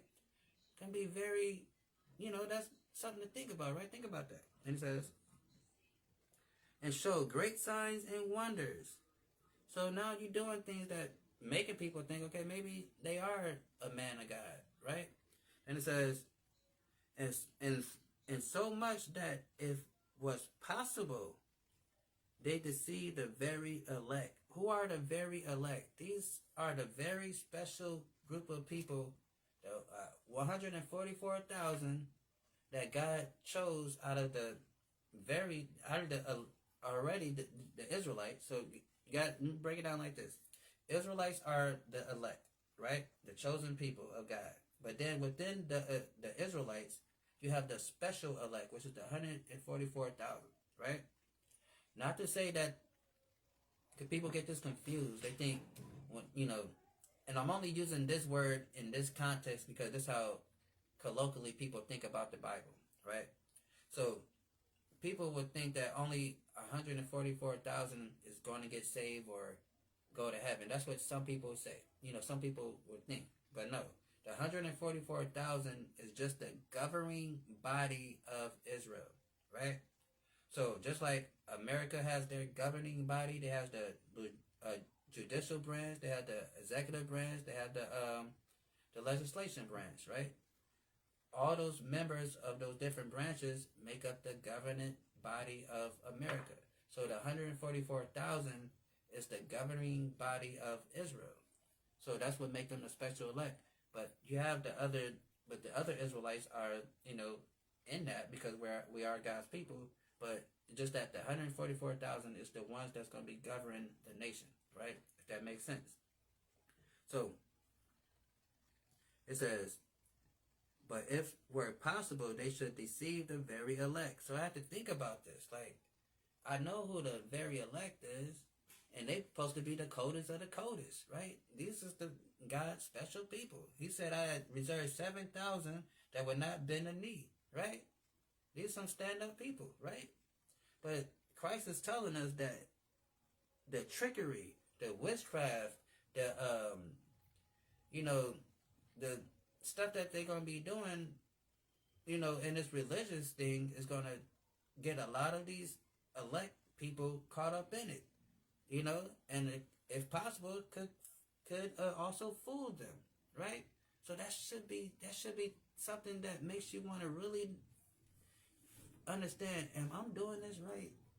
Am I doing the right thing? Because if the special elect who God chose and set up from the beginning of everything, that he knows ain't going to turn their back on them, right?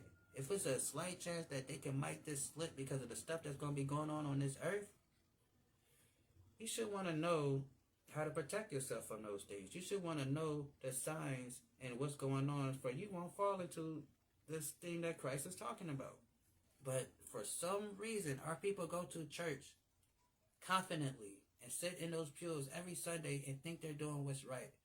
When we already mentioned that Christianity is is one of the most popular religions out there. And the Bible says, wide is the gate that leads to destruction, and narrow is the path, and few, not 4.7 billion, but few people find it, right? Christianity is pushed all over this earth, everywhere. You can go and find a Christian or a missionary, somebody that knows something about a white-haired, blue-eyed Jesus, right? You can probably go to Mars, right? And they're going to tell you about Jesus, right? So now, the Bible says the gospel has to be pushed throughout the earth. We know for a fact, for the last 2,000 years, right, this thing called Christianity has been pushed throughout the earth. Now, if Christianity is emphatically the way to go, the life, then prophetically, we should see these things happening in the Bible, but we don't, right? Because Christianity is a lie, right? It has nothing to do with the Bible, right? Nothing at all, right? Right?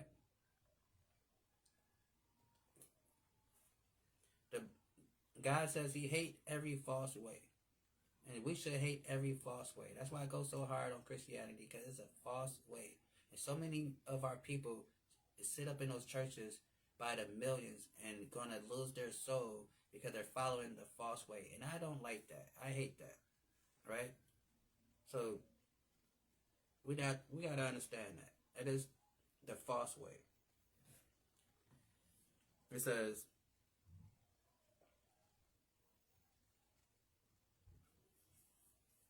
"Behold, I have told you before, where before if ye shall say unto you, Behold, he's in a desert, go not forth. Behold, he's in a secret chamber, believe not." So don't believe these people when they tell you, "Oh, Jesus is here, Jesus is coming there, Jesus is right here." Jesus is right there, right now. It says this. "Therefore, if they shall say unto you, Behold, he's in the desert, go not forth. Behold, he's in the secret chambers, believe not." Hey, come on with us. It's say like it's nuclear, got the alarms going off, right? Nuclear bomb warning, everything, all hell breaking loose. But then you got this one little guy like, hey, come with me. Jesus is over right here meeting in the cave right now. We over here in a little cave over here, and that we done found somewhere in the Grand Canyon. We done, we hiding out in there. Jesus is with us. Don't go. Don't follow that guy, right? It says, "Believe not, for there shall be arise false Christs and false prophets, and shall show great signs and wonders, in much that, if possible, they shall deceive the very elect. Behold, I have told you before, where before if they say unto you, Behold, he is in the desert, go not forth. Behold, he is in the secret chambers, believe not. For much as the lightning come out of the east and shine even unto the west, so shall the coming of the Son of Man be." Meaning he's going to be seen by the millions and millions of people on the earth, right? Everybody's going to see this black man by the name of Yahweh Shai, the Mashiach, comes back with his elite fleet of angels, 200 million angels with him, flanking them to the right and left, getting ready to judge this God-forsaken place, right? Everybody going to see that. It's not going to be a secret. It's not going to be somebody whispering to your ear, hey, come over here. Hey, look, we're about to get up out of here. Hey, Jesus got us a little good old gospel ship. We're going to get on that good old gospel ship, right? Come on with us. Nah, don't do that, right? That's not what's happening. "For much as lightning come out of the east and shine throughout the west, so also the coming of man shall be. For whosoever the carcass, for whosoever in the carcass is, there will be the eagle to gather together. Immediately after the tribulation of those days shall the sun be darkened, and the moon shall give not her light, and the stars shall fall from heaven, and the powers of heaven shall be shaken." Right? What does that mean? Right? What does that mean? It says, immediately after the tribulation, those days shall the sun be darkened, and the moon shall not give her light. So this is talking about, because prophecy is going back from, future prophecy, meaning our future prophecy, to their future prophecy of 70 AD. So now, we're back in the time frame of 70 AD. So it says, immediately after the tribulation of those days shall the sun be darkened, and the moon shall be darkened, and give not her light. The stars shall fall from heaven, and the powers of the heavens shall be shaken. What does that mean?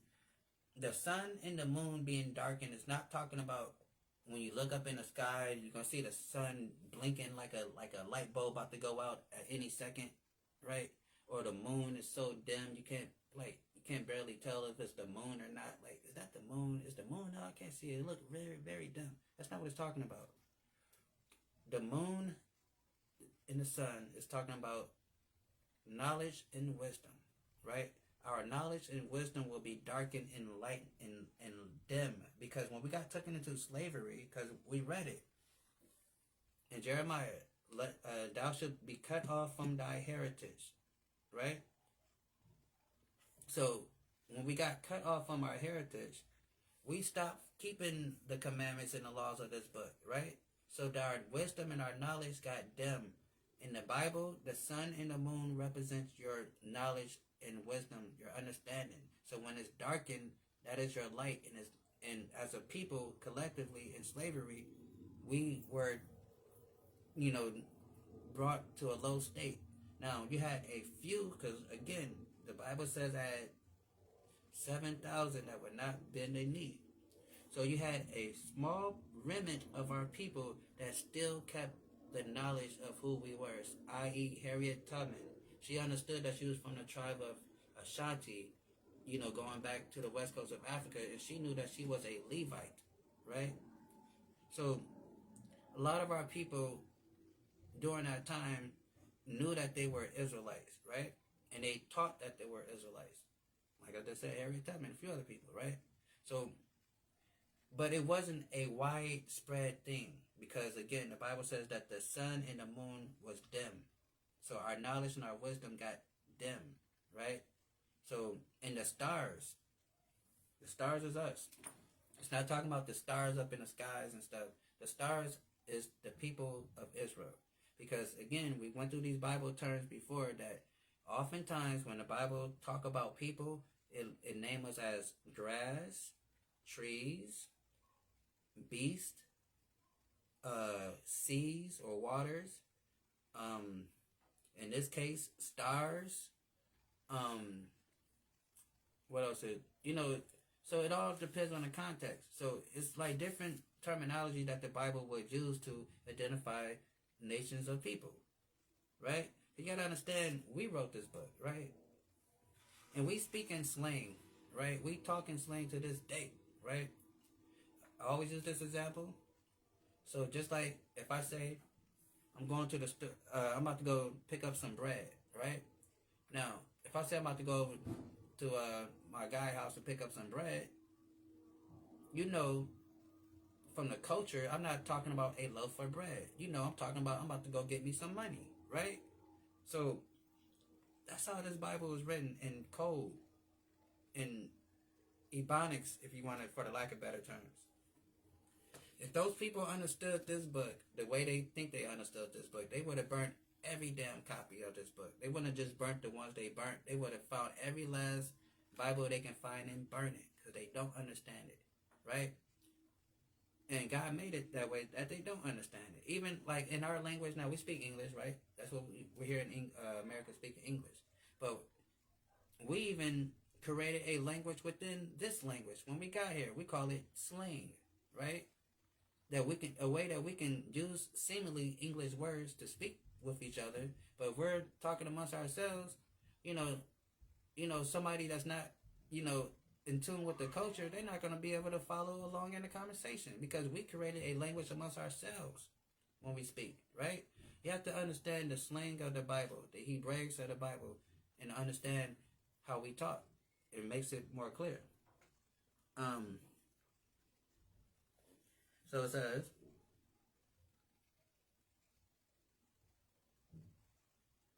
says, then shall appear the sign of Son of Man in heaven, and then shall the tribes of the earth mourn, and they shall see the Son of Man coming in the cloud of heaven with power and great glory.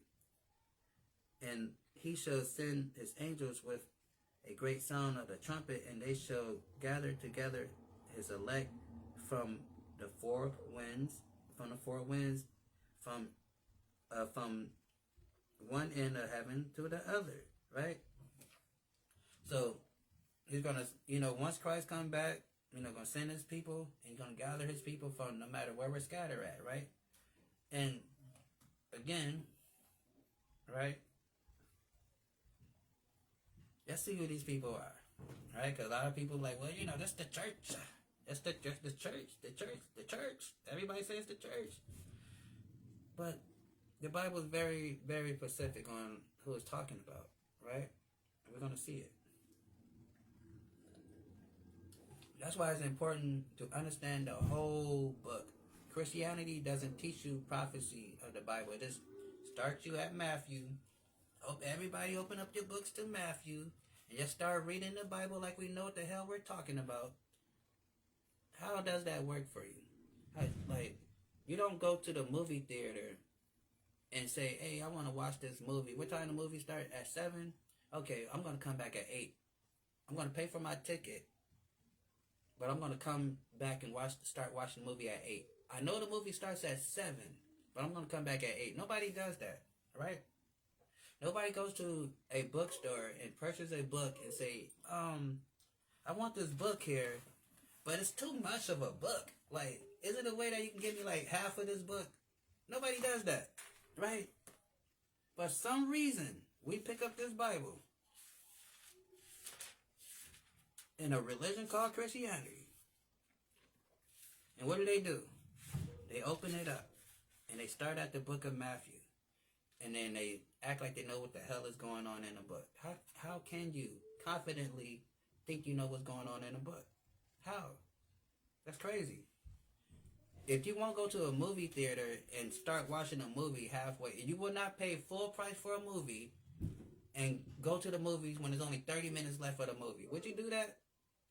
Would you do that? I don't think you would do that. So why would you pick up a book that got so many books and chapters and pages in this thing and you start reading from the middle? Why? Logically, that doesn't make sense because you don't do that in any other area of your life, right? You would not go to a movie theater and pay full price for a movie but only see 15 minutes of it. You wouldn't do that, right? You wouldn't go to a restaurant and pay full price for it and pay for everybody meal in a restaurant and then just take a few bites out of a sandwich. You wouldn't do that. That's not logical at all, right? That's what Christianity does. It teaches you not to be logical when the Bible is very practical, right?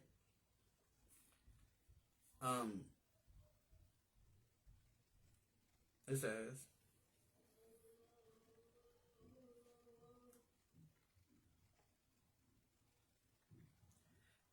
and behold, one come, boom, boom, boom, boom. Yeah, we ain't even there yet. We're going to get there. We ain't even there. Hold on. Let me go back.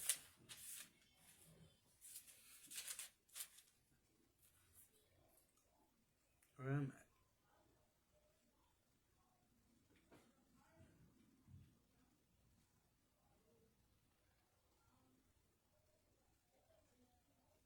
It says, immediately after the tribulation, those days shall come, and the sun be darkened, and the moon shall not give her light, and the stars shall fall from heaven, and the powers of heaven shall be shaken. And then shall appear the sign of the Son of Man in heaven, and then shall the tribes of earth mourn, and they shall see the Son of Man coming in the clouds of heaven with the power of the great glory. Right?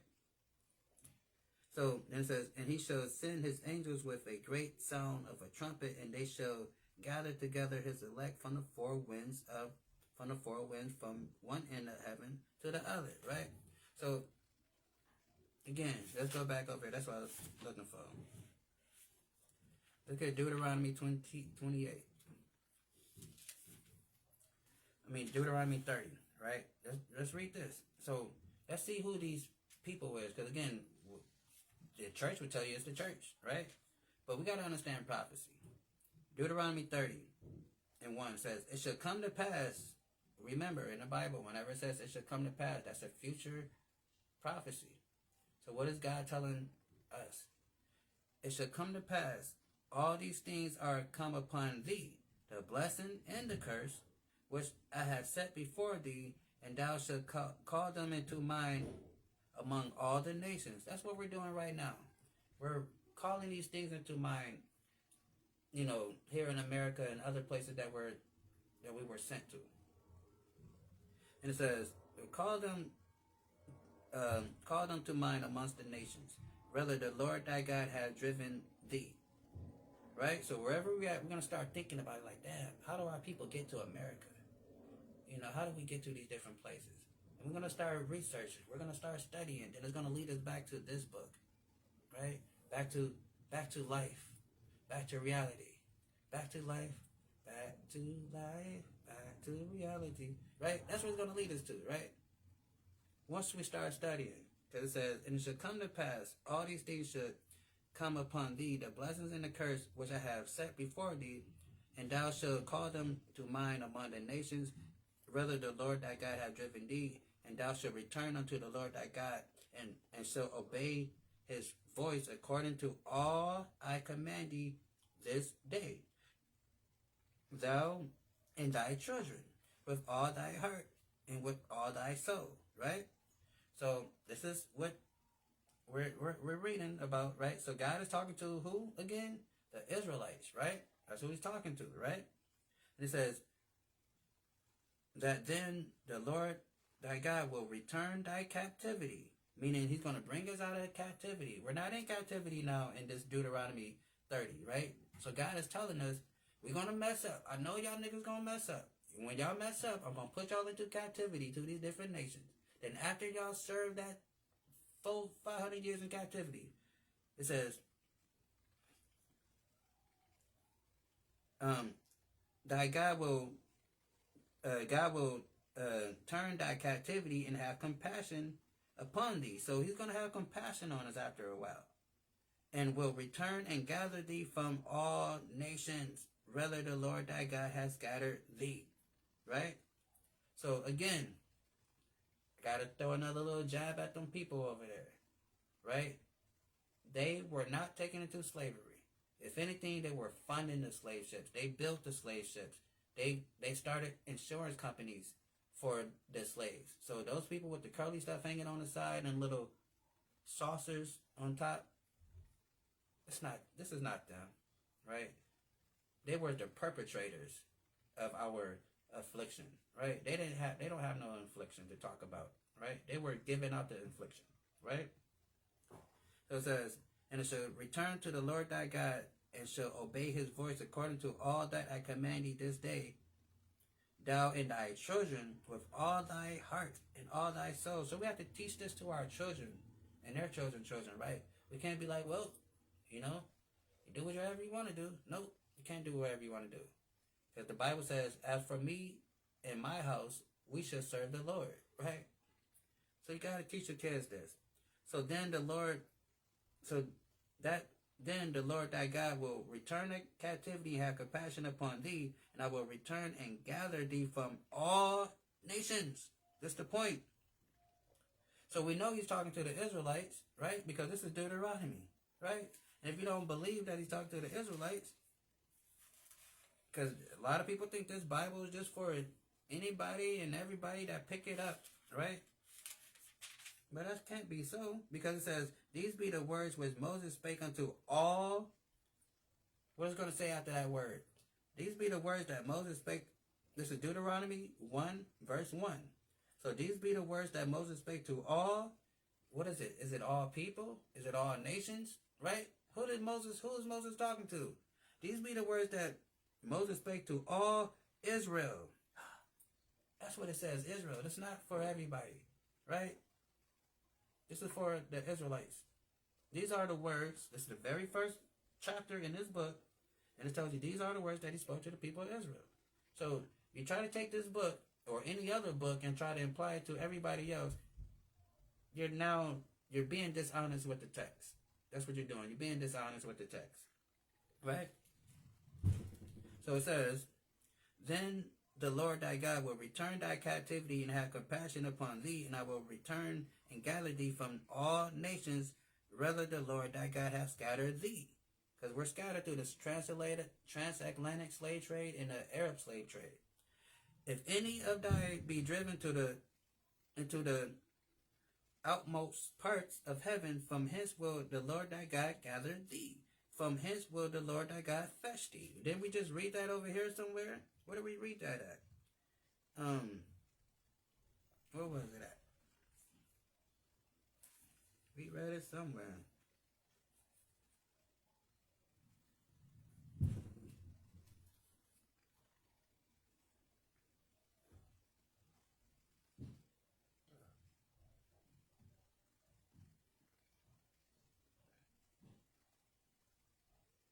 says, and he shall send his angels with a great sound of trumpet, and they shall gather together his elect from the four winds, from the ends, from one end of heaven to the other. What we just read over here? This says, if any be driven out of the land, out of the outmost parts of heaven, from hence will the Lord thy God gather thee, from hence will he fetch thee. So this is a prophecy that God is talking about he's going to do for his people and bring them back and put them back on the top and save them, right? This is not a universal thing. This is not anything that you can apply and make applicable to anybody else. That's out. You can't make it applicable to anybody else outside of Israel, or else you'll be being dishonest with the text, right? So it says, and the Lord thy God will bring thee into the land which the Lord thy fathers possessed, and thou shalt possess it, and he will do thee good, and multiply thee above thy fathers. Didn't we read that in Isaiah 14, right? Do we need to get it one more time real quick for the people? Let's get it real quick right time. You know, for the Lord will have mercy on Jacob, and yet choose Israel, and set them in their own land, right? What we just read over here? It says, if any be driven out to the outmost parts of heaven, from hence will the Lord thy God gather thee, from hence will he fetch thee.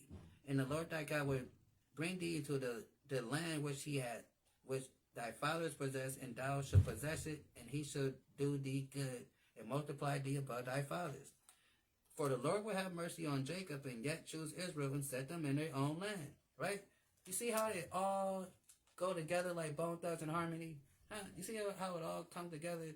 This is not applicable to anybody else, right? Except for these people that's in this book, and that's the Israelites, right? And then, let's get back over here.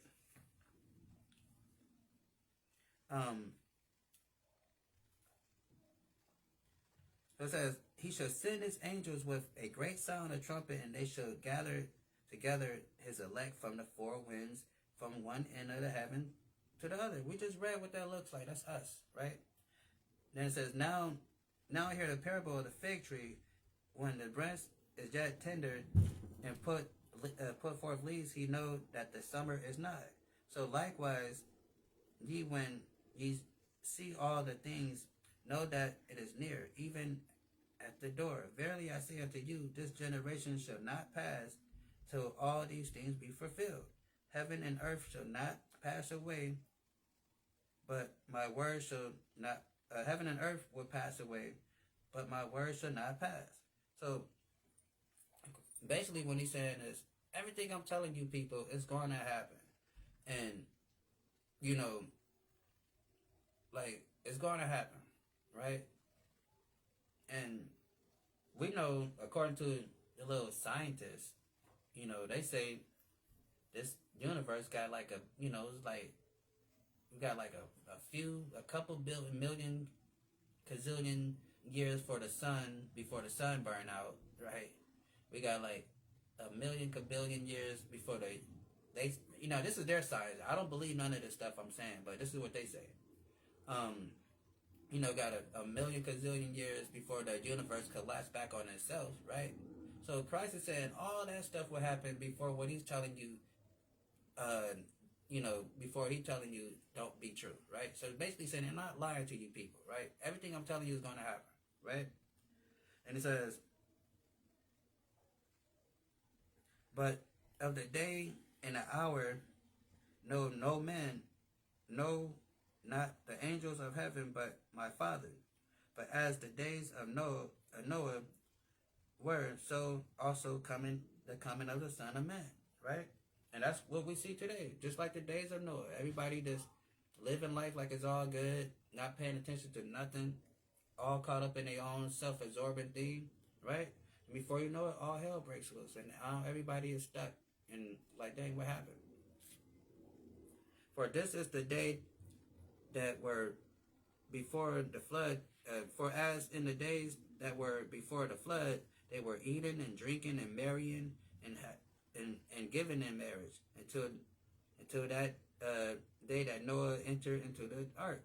So basically saying, like, people just going around like business as usual. They don't see the signs, don't see what's going on. They just acting like everything is cool. Then when sudden destruction happen, they're gonna be caught off guard, right? When you're getting the warnings now, they're trying to, they're warning the people now, but people just want to continue, do little, what's that little Nicki Minaj challenge on TikTok? I don't know if people still doing that, or any other type of little internet challenges that people come up with, right? Just doing folly, just doing stuff that's, it has nothing to do with nothing, right? Just distracting things, right? And it says, he shall send his angel with a great sound and a trumpet, and they shall gather together his elect from four corners. I read that, and it says, now learn a parable of the fig tree. When his branch is yet tender, he put forth leaves. Ye know that the summer is nigh. So likewise, ye, when ye see all these things, know that it's near, even at the door. Verily I say unto you, this generation shall not pass until all these things be fulfilled. Heaven and earth shall pass away, but my words shall not pass. But of that day and hour no man know, but the angels of heaven, but my Father only. But as the days of Noah were, so also the coming of the Son of Man be. For as the days that were before the flood, they were eating and drinking and marrying and giving into marriage, until the day Noah entered into the flood, and knew not until the flood came and took them away. So shall also the coming of Son of Man, right? And that's what people got to understand. It's not going to be, something just going to be able to identify it, right? The Bible tells you he's coming like a thief in the night, right? And a thief at nighttime is not letting itself be known, right? So you got to understand that. So, get Matthew 11:11 real quick. It says, verily I say unto you, among them that are born of women, there have not risen a greater than John the Baptist, to withstand, he is the least of the kingdom of heaven. Notwithstanding, he that is in the least of the kingdom of heaven is greater than he.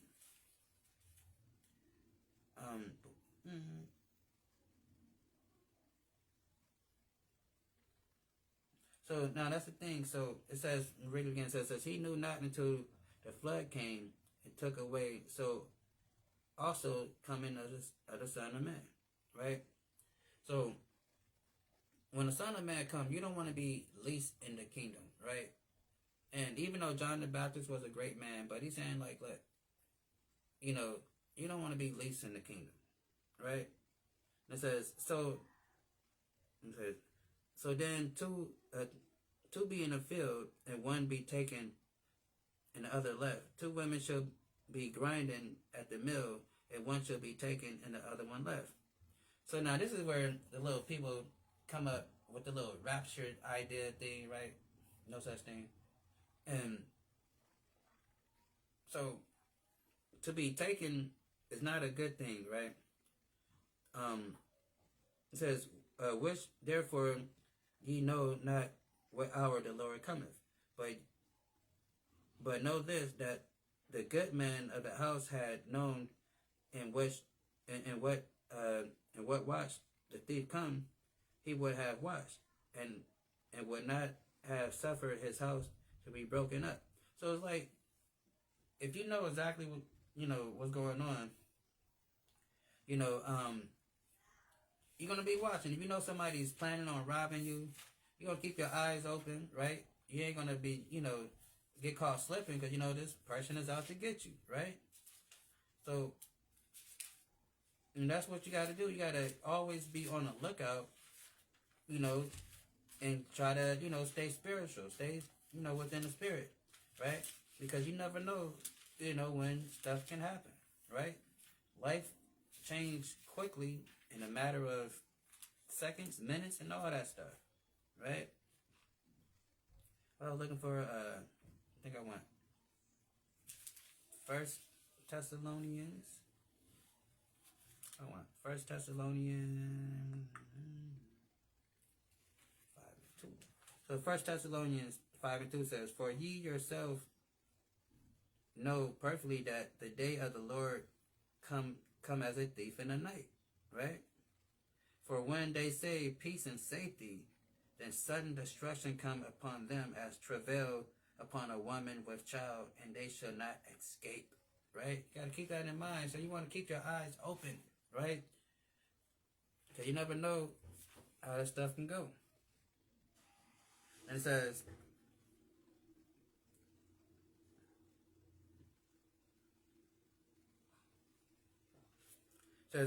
"Therefore be ye also ready, for much as a hour as he think is not the Son of Man cometh." So you got people thinking like, that Jesus ain't coming back. It's been 2,000 years already. Where he at, right? It says, "Who then is faithful and wise servant, who is the Lord have made rulers over his household, and give them meat in due season. Blessed is the servant whom Lord, when he come, and shall find doing so." So it's like, look, when you want to be that servant, that's still working when Christ come back. When Christ come back, he still see you putting in the work. And you be like, "Hey, yeah, come on with me," right? You want to be that guy, right? You don't want to be, the guy, when the boss leaves at work, and so now you see the boss pull out the parking lot. So now you like, all right, we can chill now, right? You just be chilling, not doing nothing. Then, before you know it, you thinking the boss is going to be gone for a nice little minute. He just ran around the corner real quick. So you ain't doing nothing too much. You just sitting around not doing nothing. He comes back and see you sitting down not doing anything, right? That's going to look bad, right? Versus if you at work, he leave for a little bit, he come back, he see everybody's working and they just doing things and operating like he never left. That's going to make him feel proud. Like, I can trust these people, right? So he says, "Who then is faithful and wiser?" It says, "Therefore be ye also ready, for in much as an hour as ye think not the Son of Man cometh." So it's like, you gotta always be ready. "Who then is faithful and wise servant, who is the Lord have made rulers over his household, to give them meat in due season?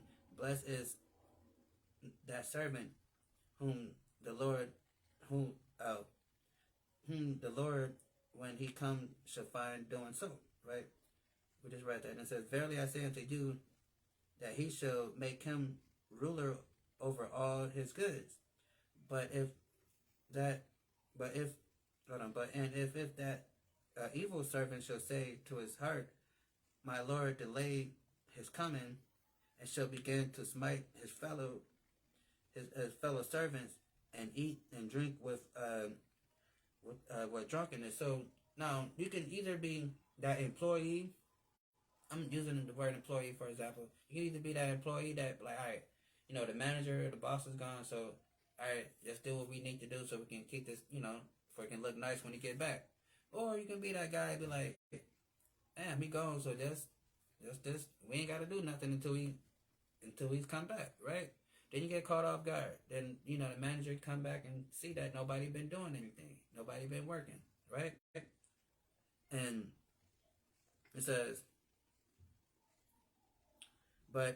and if the evil servant shall say in his heart, My Lord delay his coming. So it's like, dang, he's not back yet. Shit, we ain't got to, just wait a minute, because he ain't been back yet. We got some time. We can do whatever he asks us to do a little later, right? He still ain't coming back. It says, and it says, says, and shall begin to smite his fellow servants, and to eat and drink with drunkenness. The Lord of that servant shall come in a day, and when he look not for him, and in a hour he is not aware of. So it's like, all right, look, I remember one time, I'm gonna use myself for example on this. I used to work at Sears, right?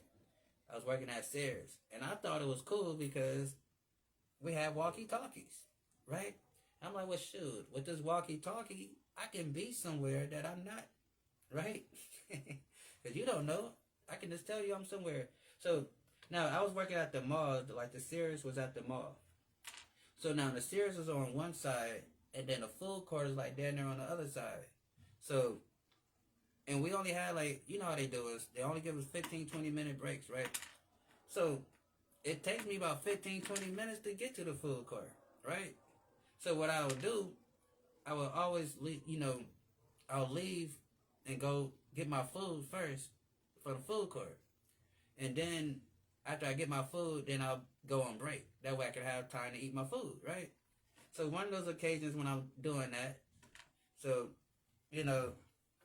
so I get a call on my walkie-talkie. They're like, hey, where you at? We need you, blah, blah, blah. I'm like, yeah, here I come right now, right? So I'm like, yeah, I'm such and such, I'm wherever I was, right? But I was down there like halfway on the other side of the mall, so I had to run all the way back, if I can, back to the, to Sears and all that stuff, if I can have to get something for a customer. But I'm just saying, right? So you don't want to be that guy. You don't want to be that guy, because like I said, I have me a walkie-talkie, and I figure I'm like, well, shoot, I can say I'm here, but I ain't gotta be there, right? What do you know? I got my walkie-talkie. So, but yeah, that's what I was doing. But then at the same time, to be fair, they know dang well you can't walk, go to the food court and back and still have enough time to eat, right? But yeah, that's how it go down, right? My life. But therefore ye be also ready, and much as the hour as ye think not the Son of Man cometh. Who then is faithful and wise servant, who is the Lord that made a ruler of his household and give him meat in due season? Blessed is the servant whom is the Lord when he come find doing so. Verily I say unto you that he shall make him ruler over all his goods. But if that evil servant shall say in his heart, my Lord delay his coming, and shall begin to smite his servants, and shall eat and drink with drunken, and then the Lord of the servant shall come in a day, and he look not for him, and in that hour that he is not aware of, he should cut him off asunder, and appoint him to his portion of hypocrites. There shall be weeping and gnashing of teeth. Meaning, you gotta keep, you don't want to be one of those people that think they know what's up, right? And you think you're doing it right. You know what I'm saying? Like a lot of our people have this false sense of, everybody I talk to always be like, well, I know I'm this with God. I know that I'm saved, or I know this. Like, even Paul, the Apostle Paul. To use this feature, please Apostle make sure Paul, the app everybody is know running who Paul and is. can Paul access is the internet. Paul is probably one of the coldest of the coldest, if you ask me, right? Because if you know the story of Paul, Paul is pretty cold. You know what I'm saying? Outside of Peter, Paul was pretty dope at the stuff he did, right? Now, we know the story of Paul. Paul did some cold stuff, right? Right? Now, this is what Paul says. And Paul, he wrote like damn near half of the New Testament, right? A lot of these didn't go, Peter did some stuff, he did some letters, but Paul did put in some work, right? But this is what Paul said. Paul said, I dare not boast, in my, self, I'm paraphrasing, but I dare not boast. But you have people all day long say, I know that I'm this, I'm that, I'm saved, I'm this, I'm that. But Paul, who wrote damn near half of the New Testament, and we know how cool Paul is. It's called being humble, showing a level of humility, right? I think I'm saying it right. Because Paul himself said he dare not boast that, he's just this special person to God. But you have everybody out here just laying claim to being the special, person to God, right? Not to say that we're not, but to be boastful about it is crazy, right? You speaking on some stuff that you don't even know for a fact, because the Bible says, he that endure to the end shall be saved. But you speaking very boastfulness, like you know that you and God is cool and everything is straight. And you know, that's not how this works, right? So,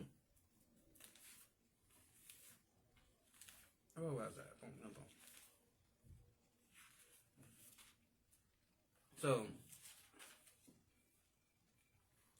So again, read that last part again. It says, cut asunder him, and appoint him his portion with the hypocrites. There shall be weeping and gnashing of teeth. Because people are going to be thinking, oh, I'm so holy. I do this, I did that. You know, everybody call me this or that. But the Bible says there should be weeping and gnashing of teeth. One more thing, then we out, because I ain't even try to go this long. Y'all done tricked me again.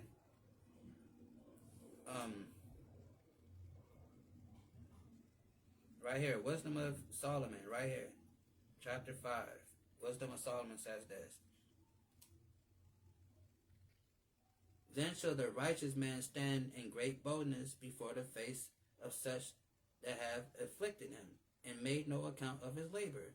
Then, when they see it, they shall be troubled. So all these little so-called Christians that think they're saved and they think they're going to be the first one up in heaven, right?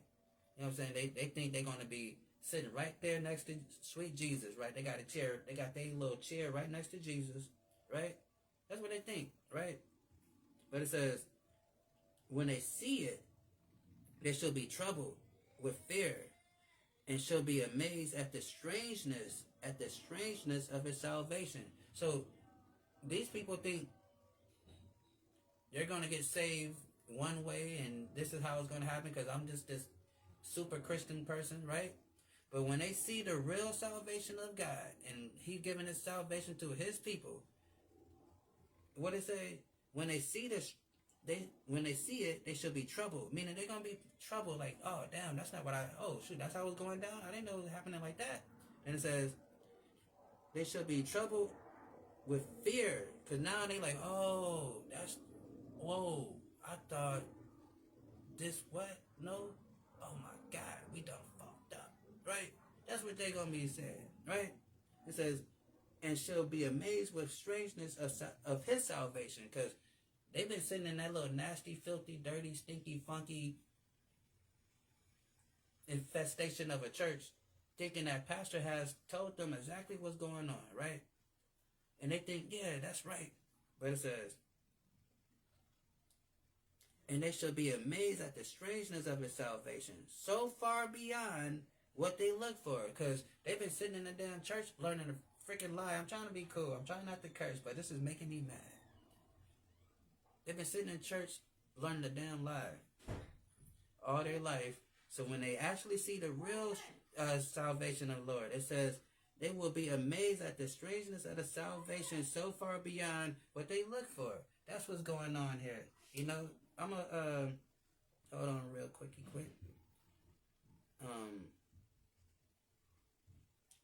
So yeah, I'm going to say shalom though, because we've been doing this for a minute. Hopefully that was edifying, right? And we're going to get right back into it. So yeah, we're going to do it like that, but hold on really quick.